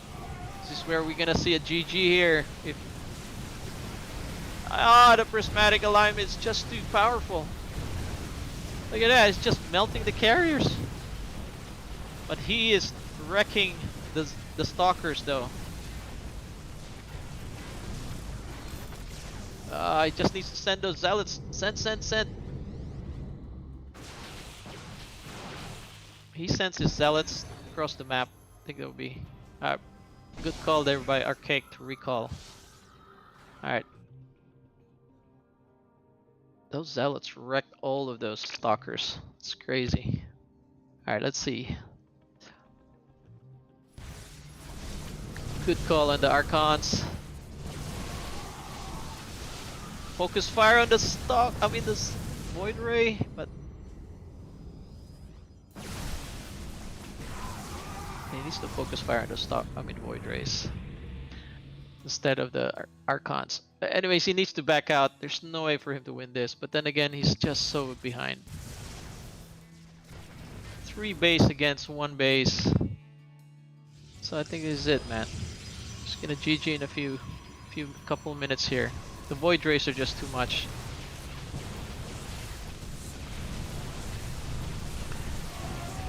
What is the Void Ray doesn't have the prismatic? I think it's spent. Okay. Reinforcements are here. This is it. GG. Oh man. I would love to see a game 3, but it wasn't meant to be. The Archaic was too much. Alright, let's bring the players in. Let's see. Let's analyze. Let's see what they think. Oof. Man. What a game. Yeah, I would have Yes. liked to say game 3, but yeah, that game 2 was if you watch the supply, even though it was a failed cannon rush, the supply was neck to neck all the way up to exactly. the mid game. Yeah. Right? But it was a good set of games. Let's talk to our players. Let's start with Little Reaper. First question was, in game number 1, were you aware that he was Terran? Or did you find out while you sent your scout? I found out, I knew his turn. Oh, okay, you knew. Okay. And what was going through your head in terms of him being Terran? Did you prepare for that this week? No. Not at all. Okay. Gotcha. And you had a specific plan. I guess that didn't go that well because you didn't prepare for Terran. Game number 2, what made you decide to go for a cannon rush? I screwed up the cannon rush placement. I practiced it, but because it was Protoss, I did it. Gotcha. I mean, the cannons almost went up, and I think Little Reaper, the Archaic, just barely defended it. But even with that cannon rush failing, you're still right there with him in supply and in tech and in economy. And then you attacked. So how confident are you during the mid game in that second game, or did you think that you were behind the whole game?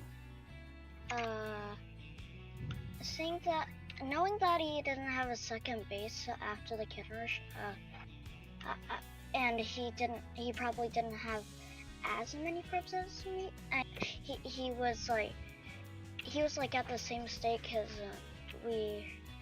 of the cannon rush. He didn't get a tech up or anything.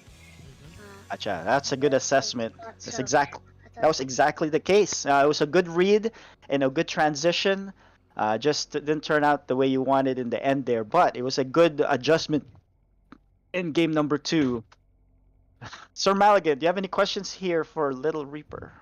Yeah, so you've practiced that cannon rush. That's good. Yeah, it almost worked. Unfortunately, there was a couple of gaps there, but I'm not sure if you could even close that. when I accidentally did that, I was like, Mhm. I think I'm gonna fail this game. I think I'm gonna lose this game. Yeah, because there's a couple of gaps there. The Zealot was just able to get in and a couple of probes, but you almost did it. So that was a good reaction though for the Archaic. So yeah, I mean, good game. I did see you do Prism. Did you decide not to use Prism Harass this time? You usually do Prism. Me? Mhm. I was just using it to warp in. Okay. Yeah, gotcha. Well, KJ Freedom, do you have any questions here for Little Reaper? Hey, we watched game 2. I was actually really impressed in how you played that game. You barely were in the wrong spot on some of the big fights, but you actually went ahead despite having Yeah. such a huge deficit. So it makes me wonder a normal game how that would look. So I just wanted to give you kudos. That was a really good game too. You just barely lost. Like he found your third base. If you were able to keep that game would be different. Especially you were amassing the carriers. So it looked Yeah. really good. So I wouldn't worry too much about that. In game 1, you didn't practice at all. So I think overall. Nice job. Yep. Yeah. Good job, Little Reaper, and congratulations to the Archaic winning that 2-0. So is this gonna be the norm now for you? Because you've had 2 games this season. Both games you started off with a Terran before going to your main race Protoss. We'll just have to see then. Oh, we're gonna have to see. Okay, and then game number 2. What was going through your head on the other side when you first scout and you saw Forge? Immediately I went, really? What? I was actually really scared because I haven't really practiced against cannon rush in a while. But it did manage to hold it. When that one cannon got up, and my Zealot was attacking it, I actually wasn't sure if that Zealot would win it, but it didn't.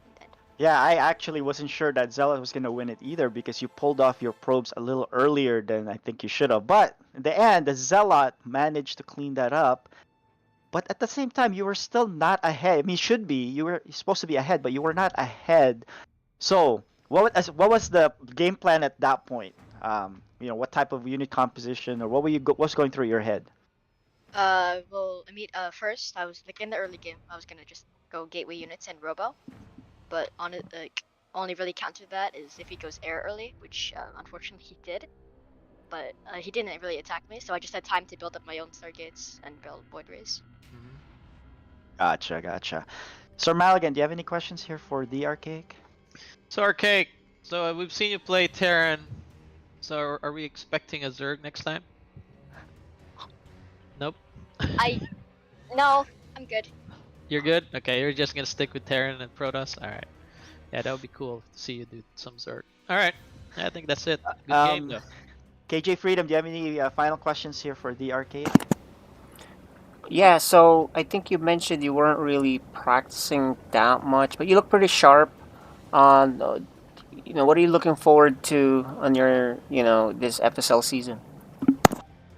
I really want to play like actually, Alex, Little Reaper was a good challenge. In the first game, he was just behind because of the mine hits, but I think, if I didn't really get any value out of the mine drop, I would have been, I would have actually lost that game. So it was a good challenge for me, I think. So I'm just looking for a good challenge this FSL season. Nice. All right. Cool. Well, your next challenge would be this Friday. You're going to be facing against the newcomer in Code A and Stu Blue and Protoss. Any thoughts or anything that you're thinking about to prepare for that matchup? I've seen Stu Blue play, and I think it'll be a bit of a hard game, but I think I can do that as well. All right, that's fair. Well, good job. Good job, players. And that wraps up our Code A match for tonight. It's good, entertaining games. I wish we got to Game 3 in Glittering Ashes, but fortunately for the Archaic, it ended 2-0. Unfortunately for us, as the viewers, we would like to see more matches against you two. But all right, so that wraps it up for Code A. We're gonna be moving on to Code S. Yeah. But let's take a break gonna- though. Yeah, we're yeah, gonna we'll take a quick break. because our next player just casted the last game, and I think he wants a breather, get his mindset in the right frame of All right. mind here to get ready for this game. So we'll take a quick break, and we'll be right back. All right.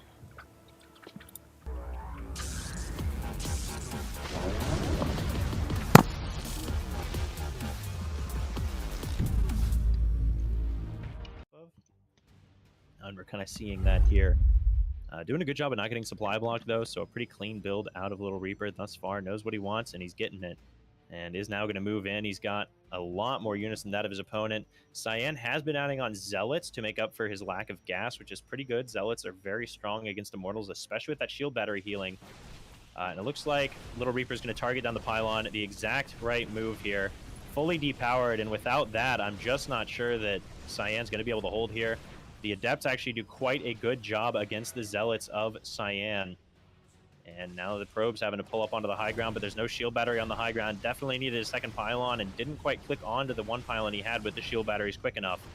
Little Reaper diving in with that killer instinct. He's going to depower the robotics facility before the Immortal of Cyan can make it out, who actually went for an Observer first, which is painful. That hurts so much for Cyan. And I think from here, the production's just gone, and GG. Little Reaper.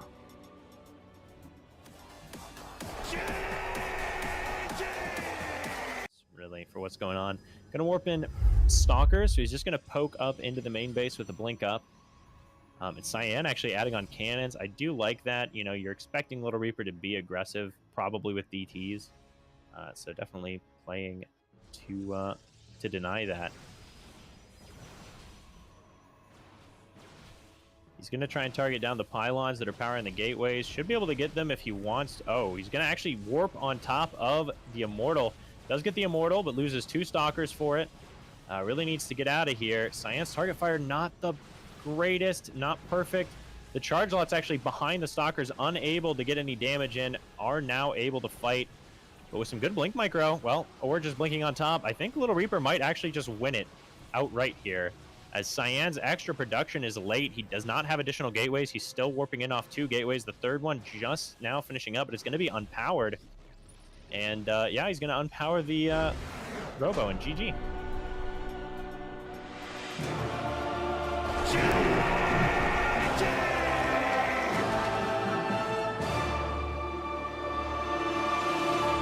As GG Izzy is just going for some damage with a nuke. Does clean up one of the units already. Nuke nearly done, and the Ghosts are moving out with Cloaks, so they may be able to get a lot of damage done on the other side of the map. We'll see. Hopefully they aren't. I mean, they might just get completely forgotten in the medevac. Meanwhile, units. There's very few units out. There's only 4 Marines for our green Terran player, and a few Stalkers out for the orange Protoss, as the blind and the deaf have made it across the map now. The Ghost. What's going to happen here? Tank is sieging up. Lings are pushing up onto the high ground. Oh, that Widow meme could hit big time. Okay, so he is dropping a nuke. Nuke dropping on the opposite side of the map as well. Pulling back against the nuke. The wall does get busted. And 1 shield battery does go down. It looks like all of the drones for Rex are gone. However, I think all of the life for GG Izzy may be gone as well, as Ling's going to full surround on the units up the Protoss player. The Cyclone is taking down the Liberator. And GG's called. Dark Menace does leave the game. And holy cow, a strong all-in out of Rex and Shumley. Practicing that late game indeed. GG.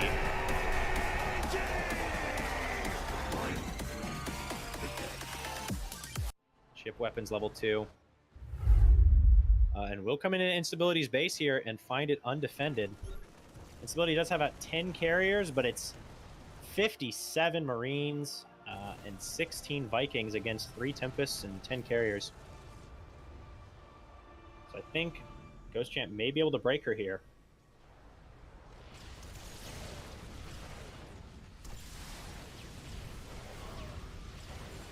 Instability really needs to get battery overcharge going. Ghost Champ's trying to target down the carriers, but a lot of his Vikings are falling. However, the carriers are now paperweights as we're down to only 12 interceptors remaining. Marines pretty good against interceptors, it turns out. And I think unless Instability can pull back and rebuild her interceptors, she may wind up losing right here, right now. A lot of turrets are here, which are helping, and the little trickle of interceptors is doing good damage with that +2 attack. But I'm just not sure it's going to be enough. Carriers are falling to the Thors unnecessarily as well. Only 4 carriers remaining. 3 more are on the way. Trying to rebuild that interceptor count. She really needs to not be fighting here. Just trickling in the interceptors is a big mistake here, and it's going to end up costing her the game, I think. Almost all of the Marines have gone down. There is still a big bank for both players, so if Instability can somehow survive here, that would be good for her. But again, she just bled off too many carriers, not pulling back and remaking the interceptors like she needed to. Which may very well end up finishing the game out, as it's only 5 carriers and 3 Tempests. She has 75 army supply, but like 30 of that is in carriers that are in production. 2 more do pop out, but they're going to get caught by the Marines. Oh, that rally's so unfortunate. Does catch half of the Marines unprotected, but they're just ripping. She's targeting the wrong units. You really actually have to, it's very counterintuitive, but you really need to target the Marines with your carriers, not the Thors, because they're what's doing the big damage here. They wipe out your interceptors, and from there you lose the game. So a good try out of Instability here. Trying to get a little aggressive does not end up working out, and it's going to cost her the game here, as Ghost Chant does manage to chase down all of her army. And GG is called.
See.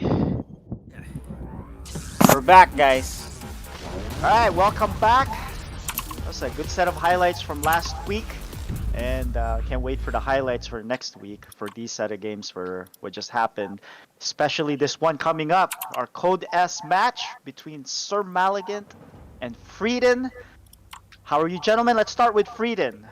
Frieden, man, I looked at your match history. You've been grinding it. Plus, I saw that you got your called the voice portrait, signifying that you got 1,000 wins with Terran, 1,000 wins with Zerg, 1,000 wins with Protoss, and 1,001 Wow. with random, which you're playing random tonight. I Yeah. I've been wanting to get that portrait. I just can't get there. It's gonna take too long. How do you feel by getting that portrait? So actually, the big holdup for me, and this is kind of like the story of my StarCraft playing career, was finally getting good enough at Terran that I would get enough wins. Like I was looking at I was looking at my achievements and the Protoss one I got like maybe the first year and a half, and Zerg was like maybe 6 months after that. But Terran was so far behind, um, especially after Heart of the Swarm. Like I just completely lost my Terran. I was okay with it back in Wings of Liberty, and so that's why I finally got that achievement. It was just fine. Like for me, it was a sense of accomplishment in that I'm finally okay enough with Terran Yeah. that I can get it. Yeah. Well, in your previous seasons in FSL, you always played random, but it was a matter of please any race except Terran, right? But Pretty much. now, the fact that you actually had to work for that to get that icon, that means you had to win those Terran games and win them in a ranked and unranked manner, says a lot. So I think we're looking forward to your Terran games now. KJ, do you have any questions here for Frieden for this matchup? So, what are you doing besides just grinding and watching VODs to learn and get Yeah. better, right? Because how do you know you're not doing the wrong things and just practicing being wrong? Like you said Yeah. yourself. That's what I'm worried about. I see where my unranked play is at compared to what my ranked. Because I can only see my MMR for ladder, right? For ranked ladder. So, a lot of it comes down to, um, do I feel like I'm playing in a way that's satisfying? Like sometimes I'll lose a match, but I feel like I really worked and I really was competitive throughout. And even though I've lost, like I can go back and watch those replays and see, all right, here's the moment that really did it in for me. Unfortunately, when you're playing against ladder against a bunch of random people, sometimes it's just you got cheesed or the timing was wrong or misclicked or whatever it was, and that kind of stuff is frustrating. But that one, unfortunately, I feel like there's less you can do about that. Because you already know what you did wrong. There wasn't more to learn. It's just okay. Here's yet another thing to add to the checklist to make Yeah. sure that I don't mess it up in the games going forward. So sometimes it's just taking a break after each match and just trying to make sure that I got something out of it, even if it was a loss, Yep. and even if it was a satisfying loss, right? Yeah, that's good. Do you watch any of the FSL games to to maybe watch the VODs and highlights to pick up a trick or two or a tip? Yeah, definitely. I definitely do. I like to try to watch my future opponents coming up. So I was watching Malagant versus KJ, right? It was just a few days ago, and so those kind of things I think are really useful. But then I always have to keep in mind that my opponents are also learning. My opponents are also getting better, right? I mean, just look at Code S this season. The caliber of player is just way better than it was, and last season I like sneaked into playoffs barely, and we're playing in a game that's a moving target, right? I don't even know if I'm gonna make any playoffs this season. I'm just doing the best I can. Yeah, we'll see. I mean, looking at the actual standings, I'm showing it now. You guys are, fifth and sixth. The playoffs takes five, Seth. Hmm. Yeah, we take 5, So and yeah, so you're barely fighting for it right there. yeah, you would leapfrog Malagant here if you beat him tonight. So, but it's still a long season. There's a Yeah, it's lot of still games to long. be played. At the same time, Sir Malagant here is kind of in a slump here, and he hasn't been practicing. So now is a good time to jump on him. So now talking to Malagant, Sir Malagant here. How confident are you these days with your Protoss? And I know you haven't had a lot of practice time, but how confident are you facing against Freedom tonight? Not so confident because I just found out I had a game today, this morning, when KJ posted it. It was like, oh my gosh, I have You a game. know, the admin, Uh, FSL admin sends out this I the know. communication every Tuesday. So there shouldn't be an excuse. But Yeah, but that's when I found out I had a game today when KJ posted it on the FSL Facebook page. Oh, you gotta be kidding me! I have a all game. right. So game plan wise, I know you're playing against random. It's game plan kind of goes out the door. But what are you expecting to do tonight here? Me? Yes. I don't know, man. I just have to scout really because random players are hard to tell. They have a lot of builds for you, so Gotcha. yep. All right. KJ Freedom, do you have any questions here for Sir Maligan before we get started? So Maligan, my assessment on you, you didn't look sharp the last time we played. Do you feel like you're Yeah. sharper now or about the same? About the same, dude. Because All it's been right. hard for me. It's been hard for me to put in games. Yeah, it's just It's a that's little the I off caught him problem. in, Is mechanically. unranked. Was it like last week or something? I caught him in a unranked. Like we just randomly got matched yeah, against we each got other. matched. Yeah, How did I think that it was game So it go? was How did it that was go? decisive. I think it was 3 weeks ago, man. That was a month ago, No, I there was think. another one recently. It was really? I've seen I've seen you, I've seen Mizell, and well, I remember the last one because it was decisive. I was not Well, there. so the fact that East Coast and West Coast and you guys get matched up Yeah. in different Yeah. servers, that means your skill level, according to the MMR and Blizzard's algorithm, are right Proud. there, and that's Yep. why they're matching you. So this is Yeah. gonna be a good game tonight. To Yeah. toss up. Any final words before we get started? No, and just good luck, have fun. Good Yeah. luck, And gentlemen. I think it'll be fun either way. So. We'll All try right. to petition. We'll try to petition for a sixth spot for playoffs. We'll keep expanding like the major sports leagues, right? I know, right? We'll have a play-in, Western play-in Division, into the Eastern playoffs. Division. All right. Yeah. Well, good luck, guys. All All right. right. Good luck. Talk to you guys after the match. We're gonna mute and deafen our players here. Good luck and have fun. All right. So, Seth, they're muted and they're deafened. Yes. What do you think? Which is us two here. Is the All score? right. I think. I know he's gotten more comfortable with Terran, but if he gets Terran, I think Sir Maligan will punish that. Yeah. But if Agreed. he gets the other two races, I would give the advantage to Frieden. All right. Well, we're hopping on here. Yeah. So Let's, since there are 3 games Mhm. and there's 1 chance for Terran and 2 chances for the other, so I'm guessing I'm gonna put it 2-1 for Frieden. Yeah, I'm going 2-1 Maligant, and so Okay. there you go. All right. All right, guys, it's the Code S match. You are watching FSL Season 5. Alright, on the bottom left corner of Glittering Ashes, our green Protoss is. Sir Maligan. Ooh, and Frieden, the top right Protoss, he spawns. I said it again, Protoss, right? So, wow, this is gonna be fun, right? Another Protoss versus Protoss. We just saw Protoss versus Protoss in the last game. Yeah. For the Code A. But here's one thing: Malaga is well practiced Protoss versus Protoss. So we'll see how this goes. But I give him the edge on this one, this particular matchup. So historically, Frieden, I think in previous seasons here, he is very cheesy and aggressive to a fault. But I think this season he is not reliant on that so much. Yeah, he's trying to change. Yeah, he's trying to mix it up in some macro which games. you should. Yeah, we definitely should. Yeah, definitely, right? And yeah, he took his gases. Make sure he doesn't get blocked. Just I think standard opener here for both.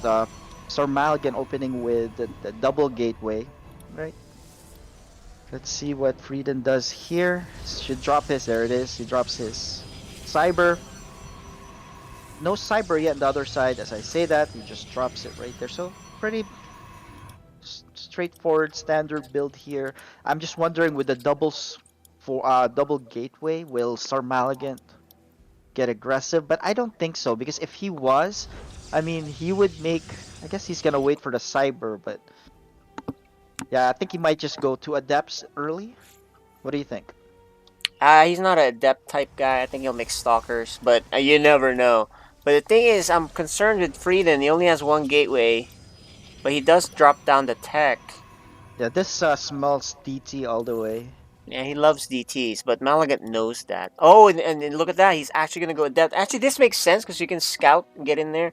This could be GG if Frieden does not close his choke. And I think we had a discussion about this previously. I said, hey, dude, the best way to deal with this is you have a probe there ready to close. You're not going to be able to deal with it otherwise. And so I reminded him of that. I wonder if he'll remember that. Because he didn't know that, he didn't think about it, and I don't think he watches enough pro games to see that that's what you're supposed to do. And Yeah. this could just end Yeah. it, really. But actually, also might.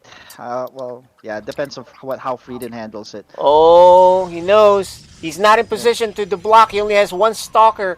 There is no shield battery. He's going to lose a lot of workers. But he does catch one.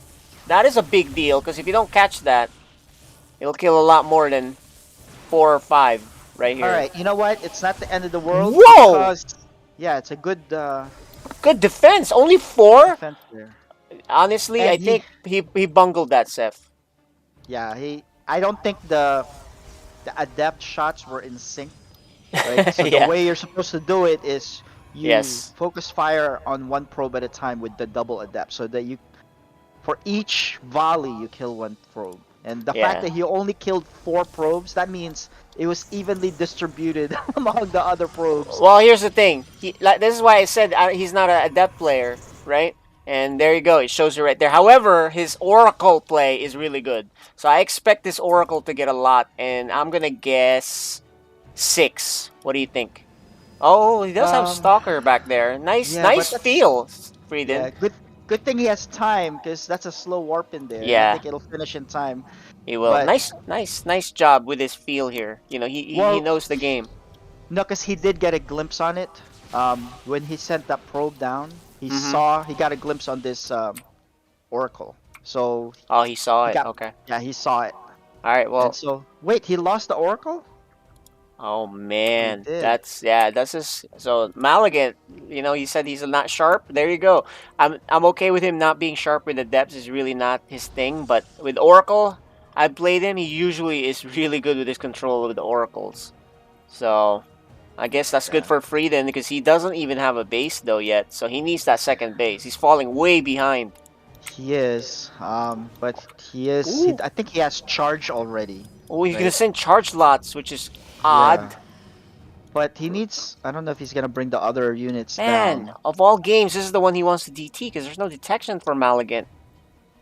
Yeah, and the thing is, you're not gonna get anything done with these charge slots. No, you won't. Instead, that costs 300. That delays your Nexus, right? Yeah, this is ill-timed. And look, now the Adepts, let's see how much better he is this time. This is not a well-timed attack for Frieden. There's an attack in the main base here for. No, it's a Warp Prism drop. Yeah, it killed only 3 workers, so it's insignificant.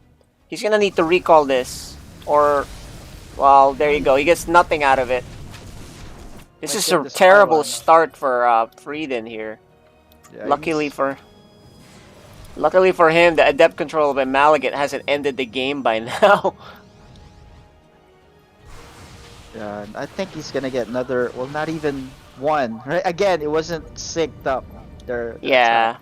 Well, if it was, this game would be way over with 1 base. And, guys, when we're talking about these 2 Adepts getting in and it's a game over, what I mean by that is a good Adept control player will kill 5, 6, and maybe even save both of them. And when I say a good Adept controller, Little Reaper, I've seen him kill 5 to 6 workers. So, that just shows you it's not really a code S thing if you just know how to do it.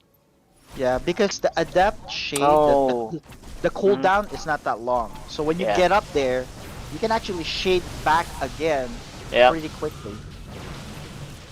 He keeps attacking, just killing pylons. It's not worth it. And he's so far behind now in this game. Yeah, he is. I mean, he does have his natural getting online soon, but he's behind in every metric here. Hey, he keeps trying to kill pylons, but it's donating as a zealot, so it's not really a good trade. Look at the worker count. Oh my gosh. Well, yeah. 1 pylon equals 1 zealot, right? So doesn't do anything. He's being aggressive. Wonder what his long-term plan is, because he is getting blink. I think he's just putting a pressure to see prevents Sir Maligan from moving out, and then maybe he can catch up that way. It's hard to catch up, but I mean, I guess he can catch up if Maligan stops making workers, because he doesn't need any more. Yeah. But the void ray count is going up. It's Yeah, getting to be that's too too high much. now. Yeah, that's a scary void But ray count. actually, with Archons here, the Archons can do splash damage on a clumped up void ray. So if he has a few Archons, Yep, he that would can bust help. through. And It's you think he's just, still gonna push the issue here? he's not He needs to put. okay. All right, there it is. He's a little late Gonna. on this. He was vulnerable there. Luckily for him, Maligant doesn't see anything. Yeah, Frieden sees the front base, so. But this is still not enough. There's 2 shield batteries here, so I don't think this is enough at all. It's Yeah, fine. I mean, if you warp in a ton of zealots here with charge slots, then you might be able to do it, but I don't think so, especially with a. Well, ooh, that's a good catch there, but especially with that overcharge at the Yeah. ready. Oh my gosh, this is so funny. He's had this Twilight for a long time. The one time he should do DTs would win him the game is the one time he doesn't. Yeah, Right? because there's no detection. There's no Oracle, there's no Robo. Yeah. Yeah. How does Maligant like forget that this is a big threat? He's so lucky that well now there's a cannon, so that changes things, but Well, yeah. that's It's insane. 9 minutes into the game, right? Yeah, Frieden knows about this base, so he's sending. He's But actually yeah, no, there he you sent go. it to patrol, but then he realized, oh, there's an Oracle here, single Oracle. Oh Frieden's wait, was that the same Oracle? It has 12 kills. Maybe it was. I tried to look for it. I couldn't find it. I think it might have been killing from before. So who knows? Yeah, I think it's a second one because I remember the first Yeah, one the first one died. You didn't see it. I had a tried to lot look of for it. had a lot of hull damage Yeah. at least. So Yeah, he's been doing this on and off. We just missed the first couple of attacks, and he averaged about 6 kills per attack. So yeah, that makes sense. Oh my gosh, look at this Void Ray army. yeah, it is. But I think you can kill this with Zealot and Archons. He doesn't have enough of it though. That's the only thing. Yeah, but he doesn't have Oh Zealot. man, this is not a good attack for him. Even here, I just don't see it. It's like Get he outta has a puny army and he's so aggressive that Maligant's probably like, what is going on? Yeah, and look, the Archons are not even attacking the Void Rays, so and they're with the writing on the wall. That's it. I think Frieden knew he was dead there. Yeah, He was just kind of winging it. He was kind of winging it. It's like, what can I do? Keep the pressure up. But that's a tough matchup for him. I mean, PvP, Maligant is really good. PvT, Maligant is really good, but that's also a PvT thing, where, an aggressive Protoss and an iffy Terran, Protoss will wreck it. So, but then if Frieden draws Zerg, I even think his Zerg, Protoss versus Zerg for Maligant is really strong. So yeah, I mean, the thing was with that game, I think Frieden went too much of an all-in in the beginning that didn't do anything because he forgoed his Nexus for a long time, right? Yeah, it took too long. And then his probe defense was, except for the very first Adept Harass, he kept losing probes left and right. Yep. And you can easily mitigate that by just putting, for those oracles, just putting one shield battery in your mineral line. Yeah. And I think that was the problem. Well, alright, let's introduce our players once again. On the bottom right corner of Berlingrad, up 1-0, the Green Protoss. Serve Maligant. And on the top left, not looking good for him in that last game. Maybe he can play a little better. It is. Frieden. Oh, and it's another PvP, right? So this is going to be tough. He cannot afford to play like the last game where he's too all-in-y. He's not getting a base. If you see your opponent get a second base, you better go kill him early or you match him. Yeah. And he didn't do either. He didn't kill him early enough, and he didn't match him. So it's just a numbers game. And then, of course, his weakness is really the Adept. So he needs to really do better with that. Adept, Oracle, Harass. Maligant will harass you. He will make... Oh, he's stealing gas? Oh my gosh! he had the chance to prevent that from happening, but he went the wrong way. And now, I don't like this at all. You don't really need the gas that bad that you don't forgo mining. What I like to do is chrono a zealot and then kill it with it. You should have just enough. Or forget it and just drop down your Nexus first, because Yes, the other yes. side, he invested on that 75 minerals. That will set him back, a few things that you can get, defensive right after that, right? Okay, And you'll well, have plenty of time. he really wants that gas, and now he's gonna get it. Yeah, But he gets it. Malignant with a continued harassment here, delaying the base. But Freedom doesn't have the money anyway to do this, because he didn't have the money because he had 6 guys not mining. They were trying to kill Extractor. Yeah, actually, sometimes when I play Protoss versus Protoss, scout Oh, them. it finally and then, does kill him. Yeah, when I scout them and then he's gonna steal the gas, I'm like, oh no, you're gonna steal my gas. You actually let them, and then I'm already in position to drop down my Nexus, right? Yep. Because unless you're doing an all-in cheese right off the bat, you don't really need that gas that early, right? You You don't. can get your Nexus, and once your Nexus is up, hey, look, you have 2 more gases there. Yep, that's Oh. true. You don't need the gas that fast. You can actually defend, especially with the shield battery and a stalker. Yeah. So. But let's see what Because- Frieden here. He cannot. He keeps falling behind on the macro. He cannot be late on this Nexus. He's been late a few times. I know he was delayed because he didn't mine with 6 work. Oh, Okay, there's the DT there it shrine. is. All right, I like it. Yeah. There's an Oracle. It's gonna see it because he's gonna go in It the is back. gonna see it. But will he see it fast enough? I think he will. It takes a while to warp in that DT shrine, but But what do? You make another Oracle, I think, because I don't think you're gonna have enough time.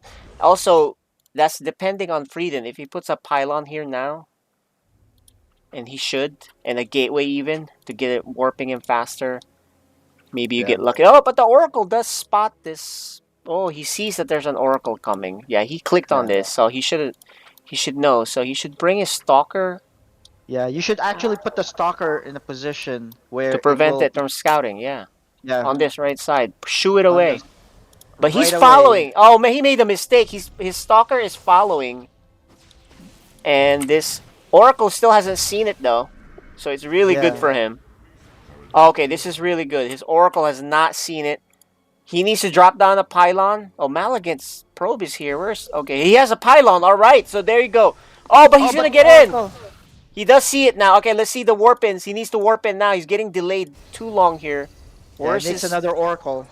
Where's his? There it is. There it so is. yeah, with 2 Oracle, he has enough. He gets the forge. He knows what to do. Frieden is just a little delayed in what he's trying to do. So there you go. And sharp timing.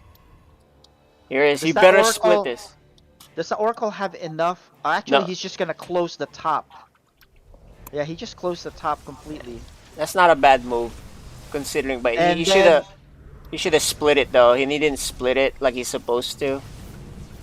Yeah, that's a pretty big mistake. Pretty big mistake that he didn't split. You always split it, right? You don't go in there with 2. And he Yeah, only lost because 3 workers. Man, this is terrible. want- 3 workers. You actually send one, make him use the revelation, and then after the revelation, you send the other. Well, While here's you another send one. the other one back. But yeah, there's a lot of oracles now, though. He's gonna get in. Oh my gosh. Okay, he's like, okay, I'm in. But then he just revelates. And yeah. But you know what? You're not gonna escape anyway. You might as so well might keep as killing. well. Yeah, you could have gotten exactly. 5 more kills there. Yeah, he is making some mistakes. Some of these are kind of like mistakes that he doesn't know yet. That that you got revealed. You might as well keep killing workers. He's only killed what? Yeah. 4 probes. Yeah. 2 and also probes. Earlier with the double DT that got revealed, Yeah. you're not gonna escape that. Might as well morph him to Archons and you can recall it, right? Yeah, that exactly. Like those small things where unit retention is key. Yeah. And you know what? These 4 oracles are pretty scary. Yeah, that's a lot. That's a lot of oracles. You know that though the converting them to DTs into Archons and recall. I've never been able to do that. I'm not quick enough to do that, so I don't blame him too much. Yeah, I mean, because you have your Oh my um. gosh, Yeah, this is scary. I think it can even Eh, take on these stalkers if he they have can. good energy. He does have Yep. enough Yep. energy, and just like Yep. that, it's done. He even Yep. has the DT that can't do much, and we're gonna end it right here. All right, quick, clean 2-0 by Sir Maligant. Yeah.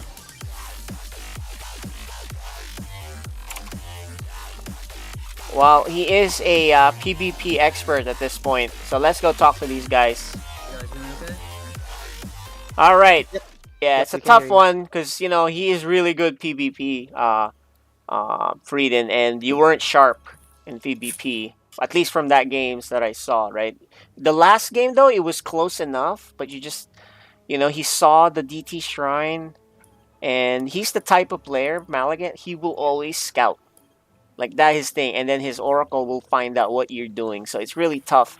And the ironic thing about it though, Frieden, is in game one, if you had made a DT shrine, you would have won it.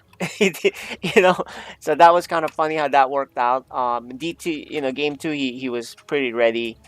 But yeah, that's just the veteran. Malaga is really strong PvP, so I would watch the way he plays in PvP. He even beats me sometimes in PvP, right, Malaga, and I'm like 2 leagues, right? So he knows how to really pressure and take advantage.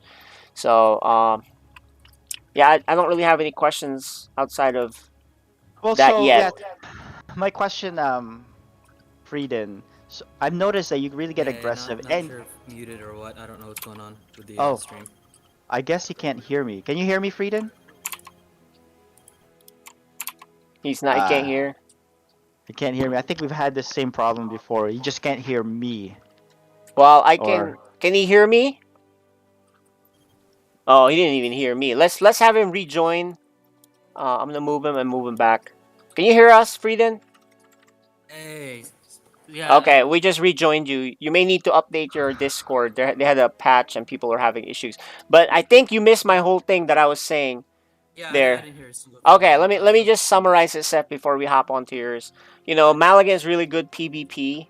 You just didn't look sharp in game one. Like it looked like you were trying to all in. I think I looked awful, man. Yeah, The you were whole trying to game. attack, but then you didn't expand, and so you fell way, way behind. Game two, you looked better.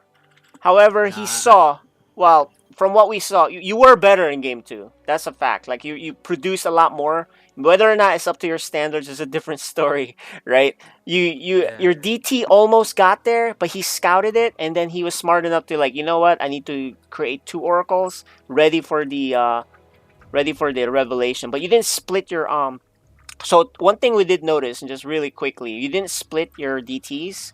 Number one. Number two, when they were revealed, you kept running away. I think you just go kill workers because you're gonna die regardless, right? So that's the thing. The only thing I would change there. What do you think? So for me, like it was just really frustrating, man. Because so one thing I've been trying to do, um, like just in general, just playing a lot of games. I've been trying to do different stuff. So I've been trying to do like warp prism drop, trying to do charge lot drops, stalker drops, blink drop. Like I've been trying to do lots of different things with Protoss that I haven't been doing. That I feel like just to be a little more well-rounded.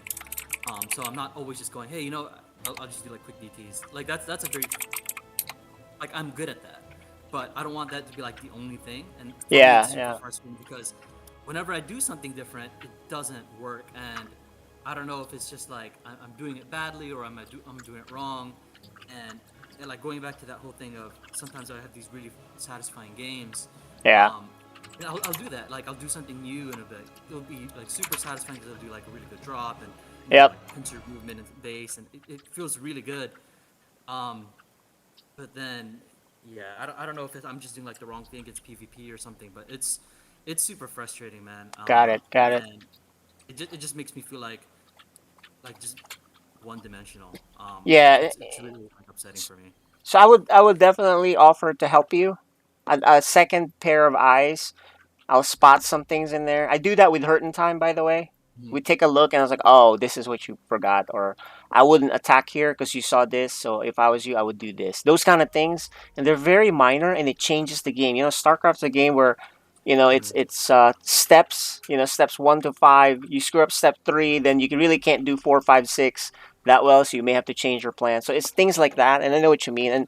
And you don't play meta in many times, right? So there may be some meta things in there that you didn't know about. That, you know what, we saw this, and you really can't do that because of this meta. We already know how to beat that, right? Those kind of things. So I want to offer some time with you to help you get out of those frustrations, and then you feel better about it, because really that's what it is. It's just, some of the if you don't know what you're doing wrong, and then it's completely frustrating, right? Yeah. So definitely no worries. Just we'll talk about it. I'm sure you'll watch the VOD, and then you'll see. You're like, oh, maybe I should have done this a little bit differently. But then again, you were winging it, so it's hard to improve, except for the specific scenario, that you were doing, right? We can say, oh, he did this because of that. Like, so because one thing that's happening, so one thing I've never liked about the meta, like a lot of times, like if I follow a particular build order, right, that everyone tends to do, then you just end up going down these paths that are like very well trod, like everyone does it like this particular way, and so yeah, that's kind of what's frustrating for me. Is like Got you it. do this and everyone does this, you do this and everyone does this, and you just kind of like all you're doing is kind of like walking down these like well Well thought rehearsed out. paths. Yeah. Yeah. Yeah, and for me that's I mean that's the whole reason I play random is because I don't want it to be boring.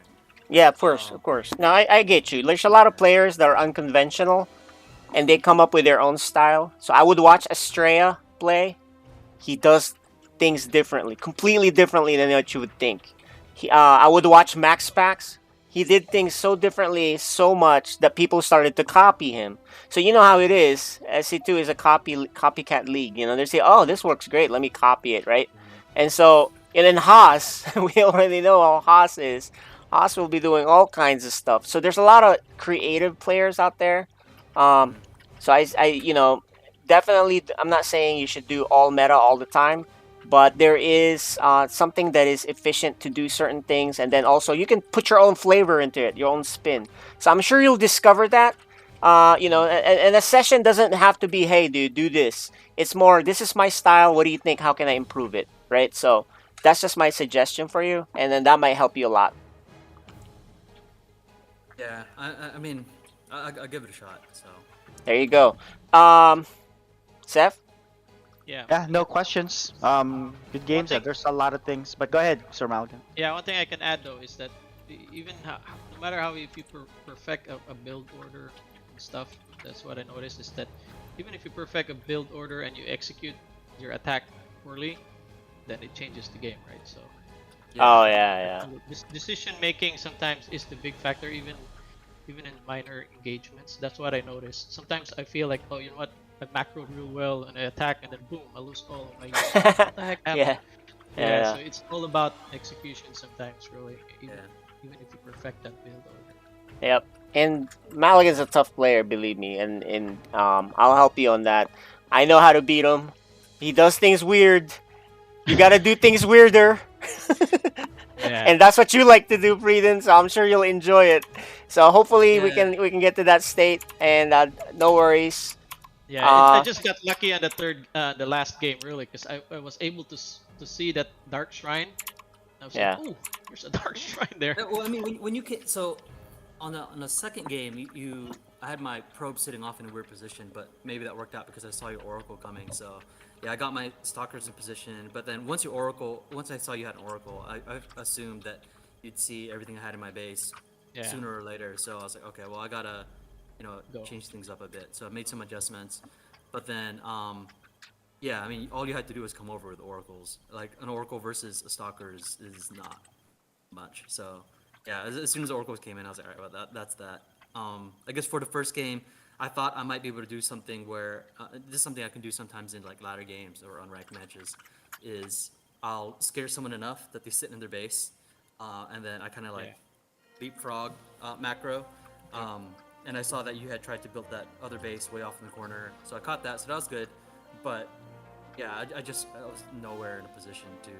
Yeah, so about those oracles, right? If you do see one oracle, the best thing to do in response, because one stalker, like you said, is not gonna cut it, right? Even two, and sometimes three might not be enough when you're out of position. But the way to do it is just put one shield battery in your mineral line, and one oracle can't kill one probe, right? And then you can even forget about it. Now he's gonna be forced to do double oracles to come back later, but then that's a big investment from his part.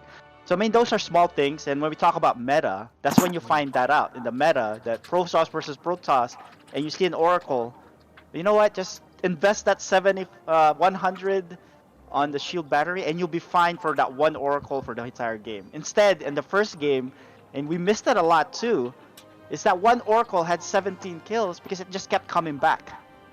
If you put one shield battery there, that Oracle will have 0 kills, right? Yeah. And so those are small things. Oh, okay. So you didn't have that game knowledge even, Frieden. So that's why I suggest you also want to watch not just for meta, but for those small things, like putting a probe by the wall so that you can make a pylon so his adepts can't get in. You know, those are the Yeah, kind of so- small things that you don't know So yet. that I've seen, but like, so the problem for me is a lot of times, even if I have the probe sitting there, I won't mentally keep Yeah, track of it lock being it. there, so I can put the Save shield it. battery. Oh, So it's hard. like, I'm much more likely, like, because I know where the probe is as it goes back and forth. Like, I'll try to grab it, and sometimes it works, but like a lot of times it Yeah, I've doesn't. been Like there. you saw No, I've been Yeah. there, She man. rushed I used to in. do.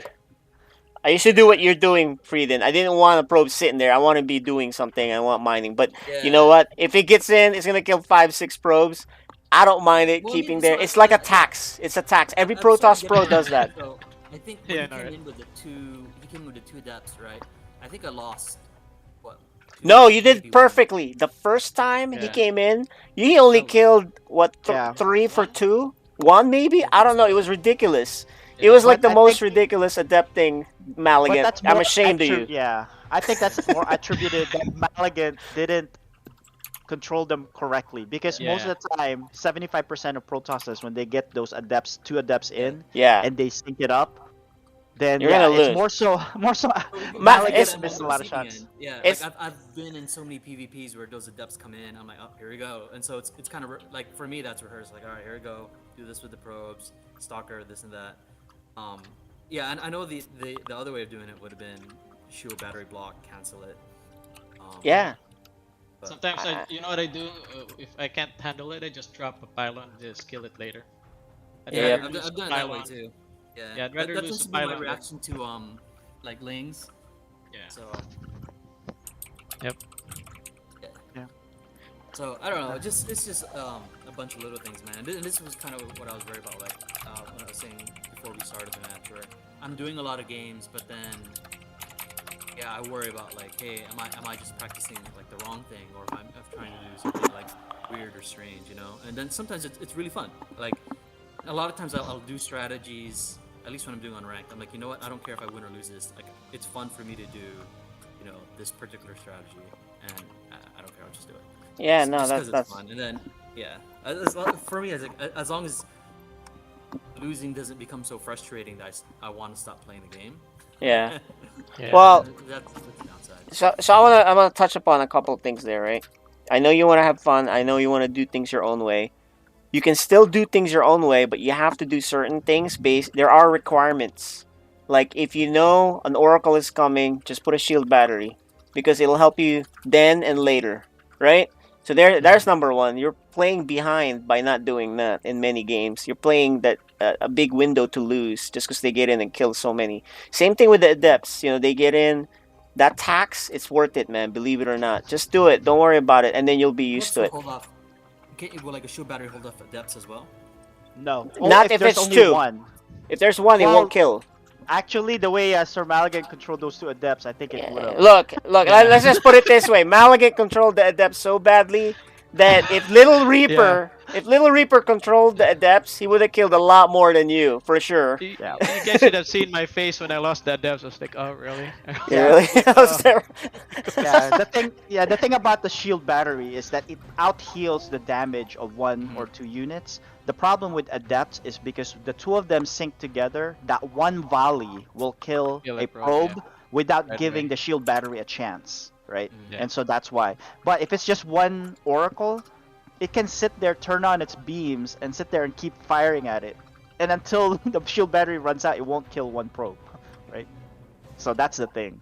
And sometimes it like KJ said, you're just gonna have to pay that tax, and you don't have to worry about it. And I think you're better off later on. So that small thing could help. Yeah. Yeah. I mean, I appreciate you guys trying to help me out, like just little things like that. I mean, I remember when I first started FSL with you guys, I didn't even, I had never even built a shield battery before. And I've been playing so much of this. Don't worry, science Yeah. still doesn't build shield batteries, so there you go. Yeah, Yep. so just stuff like that, and yeah, it's like little things. It's funny because you talk about the shield battery thing. I still have that. There's that one achievement, right? If you do versus matches where you have to have like 3,000 health or 3,000 something healed with shield batteries. I still don't have that. It's like the one achievement that I have. Oh wow, I don't have that. Do I have that? I don't even know if I have I'm that. sure But you have. You probably use I don't shield remember. battery. Yeah. Yeah. Yep. But yeah, I just want to emphasize, Frieden, you can still be your individual, unique self. You just got to do some small things here and there, and then you'll be Yeah. fine, right? Because they add up. You don't do one thing, then you're behind here, you're behind there. It's just a losing battle. It's unfair. You're playing with one arm tied behind your back, basically. That's what that is. So anyway, I'm sure you can analyze that, and we're open for session. This goes to every FSL people. If you need any help, we'd be glad to help you on your replay and all that. Even the viewers, if you guys need. We're not experts here, but we do know what experts do, so we can help with that.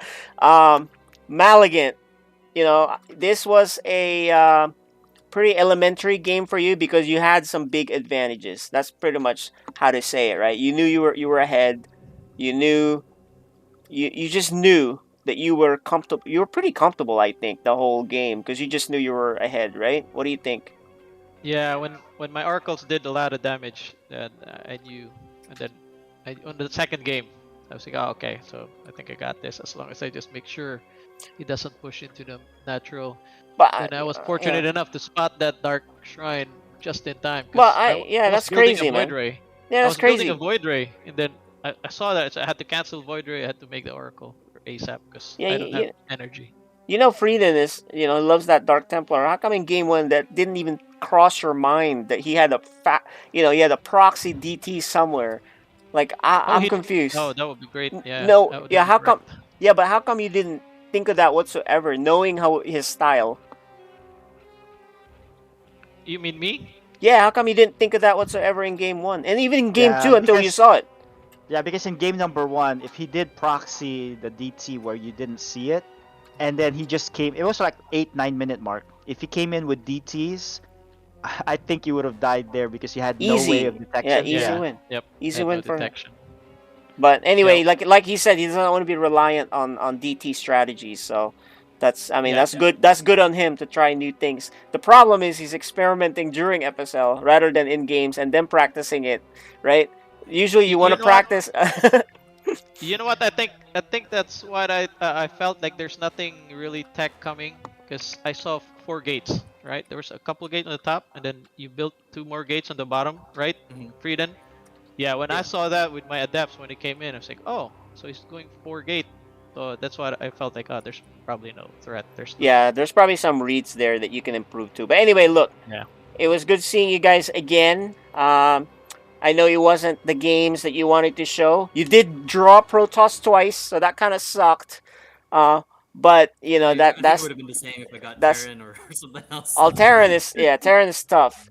I think in Maligant's well versed against Zerg, although your Zerg looked good at times too, right? You've beaten some people with your Zerg, so your Zerg is actually pretty decent. So, all right, well that'll do it for the Code S games, and then let's look at this updated standing set. Do you have that? Yeah, it's updated. All right, let's go take a look. And there it is for.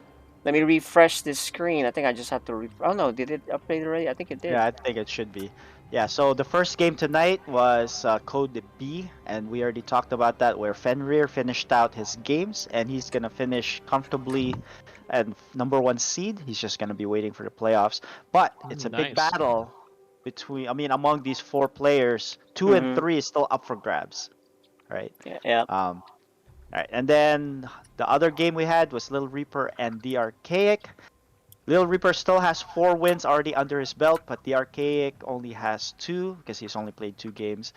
But yeah, I mean, he worked on that Terran build, cheese, and I think like what he said in the interview, that one mine hit killing 17 probes really pretty much sealed the game because even though he was in one base for the 9-minute mark, he was still in good position. So, but yeah, he's 2-0 here. He's gonna be playing Stu Blue next week. We'll talk about the next schedule, and then finally Code S. Sir Malignant Jumps. jumps up because he has 3 wins now, with instability and freedom here. So all 3 of them have 3 wins, and he's looking good. But he can't relax because Yeah, there's there are bigger other players. players there.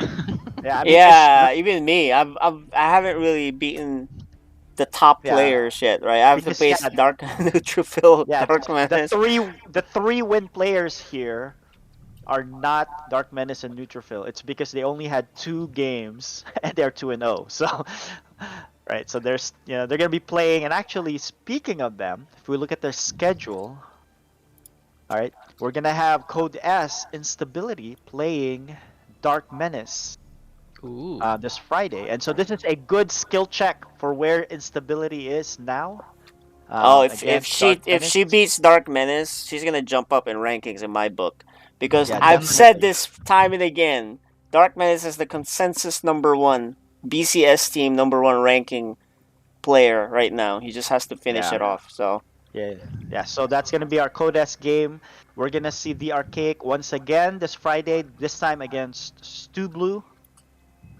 And then, but this is the big 2v2 game that we're gonna have, and this is between GG Izzy against Kodayo. So ooh, this some is big games coming up. yeah, that's gonna be a big game. Although GG Izzy did fall Well, against Fly yeah. Bleeding to Death, but this is gonna be different. I'm sure they're gonna be licking their wounds and they're gonna be prepared and ready this Friday against Kodayo. So Yeah, I think so too. This is a big one. They want to see how good they are against the best yeah, team, and they just got caught yeah, off guard and took the yeah. other team lightly. That's all. They didn't But scout. yeah, I mean, it is the regular season, so you Yes. are allowed to have a few games that you would drop, so it's okay. All right. But this is a good indicator here, right? If we're looking for #1, #2 seed, I'm guessing it's between GG Izzy and Kodayo, and this will be a way to tell us who is ahead, right? That's right. All right. So Well, there you go, yeah. guys. So That'll actually, this yeah. Friday, March 11th, is our midpoint of the season. Oh, So it's the halftime of this yeah, season. That's yeah. cool. So after this March 11th, we'll be halfway done, and we're just gonna be finishing out the last half and finding out who makes it to the playoffs. Nice. Okay, guys. Well, whatever happens. I'll be ready. You'll be ready, Malignant. So far what we've seen this season is disappointing Benzel. So you guys need to get your act together. You guys talked a lot of trash in the beginning of the season, but you guys look horrible. We What talk is wrong trash. with you? Excuse No. me, we never talk trash. No, you said we're the best, man. I know you guys were joking. I know you were joking, but it's just still funny to me that you guys are last place in this league. I know, So right? pick it up, buddy. Pick It's it so up. hard, man. The 2v2s, the 2v2 is teams about are so good. it's teamwork, right? Like you said. So Yeah. the next season, I'm gonna play with Frieden 2v2. There you go. You guys better watch out. He's got random. Yeah. Maybe I'll go random too. Then you guys know what you're dealing with. But for now, Freedom. yeah, Freedom and Freedom. Yeah. it'll be the same. Yeah, it'll be the same, I guess. Freedom in. Freedom in. All right. Yeah, you know Well, what? I was looking at that list that you guys showed the standings. Yes. I noticed that our Terrans on the Code S are on the bottom. Ghost Chant. oh Zell. yeah. How come the Terran? Except for me, I'm Terran. Oh yeah, that's right. You're the only Terran on top. So Yeah, most of the Terrans, most of our good Terrans are in the bottom, hurt in time. So yeah, hopefully the Terrans step Well, up. we'll get back out there. We'll get Yeah. back Whenever I out get there. Karen, that's what's dragging me down. That's It's the opposite. There's just too many Protosses up there, and they're OP, so that's why they're high in ranking. High All right. Well, we'll see what happens. Really, we have our own biases, but you are what the schedule says you are. So that'll do it for today, you know what? guys. Sloza Yep. did say nobody beats Benzel 8 times in a row. So, you know, they'll get their win. Yeah, Oh a my good one. gosh. We have to, Oh my we have to gosh. make sure. No one beats them 8 in a row. That's a great one. All right, guys. Alright. Well, it was good seeing you guys, and we'll see you for the Friday schedule. And have a good day. See you guys. See you, See you Frieden. guys. Thanks, guys. See you, Take care. dudes. All right. Bye, guys. Bye bye.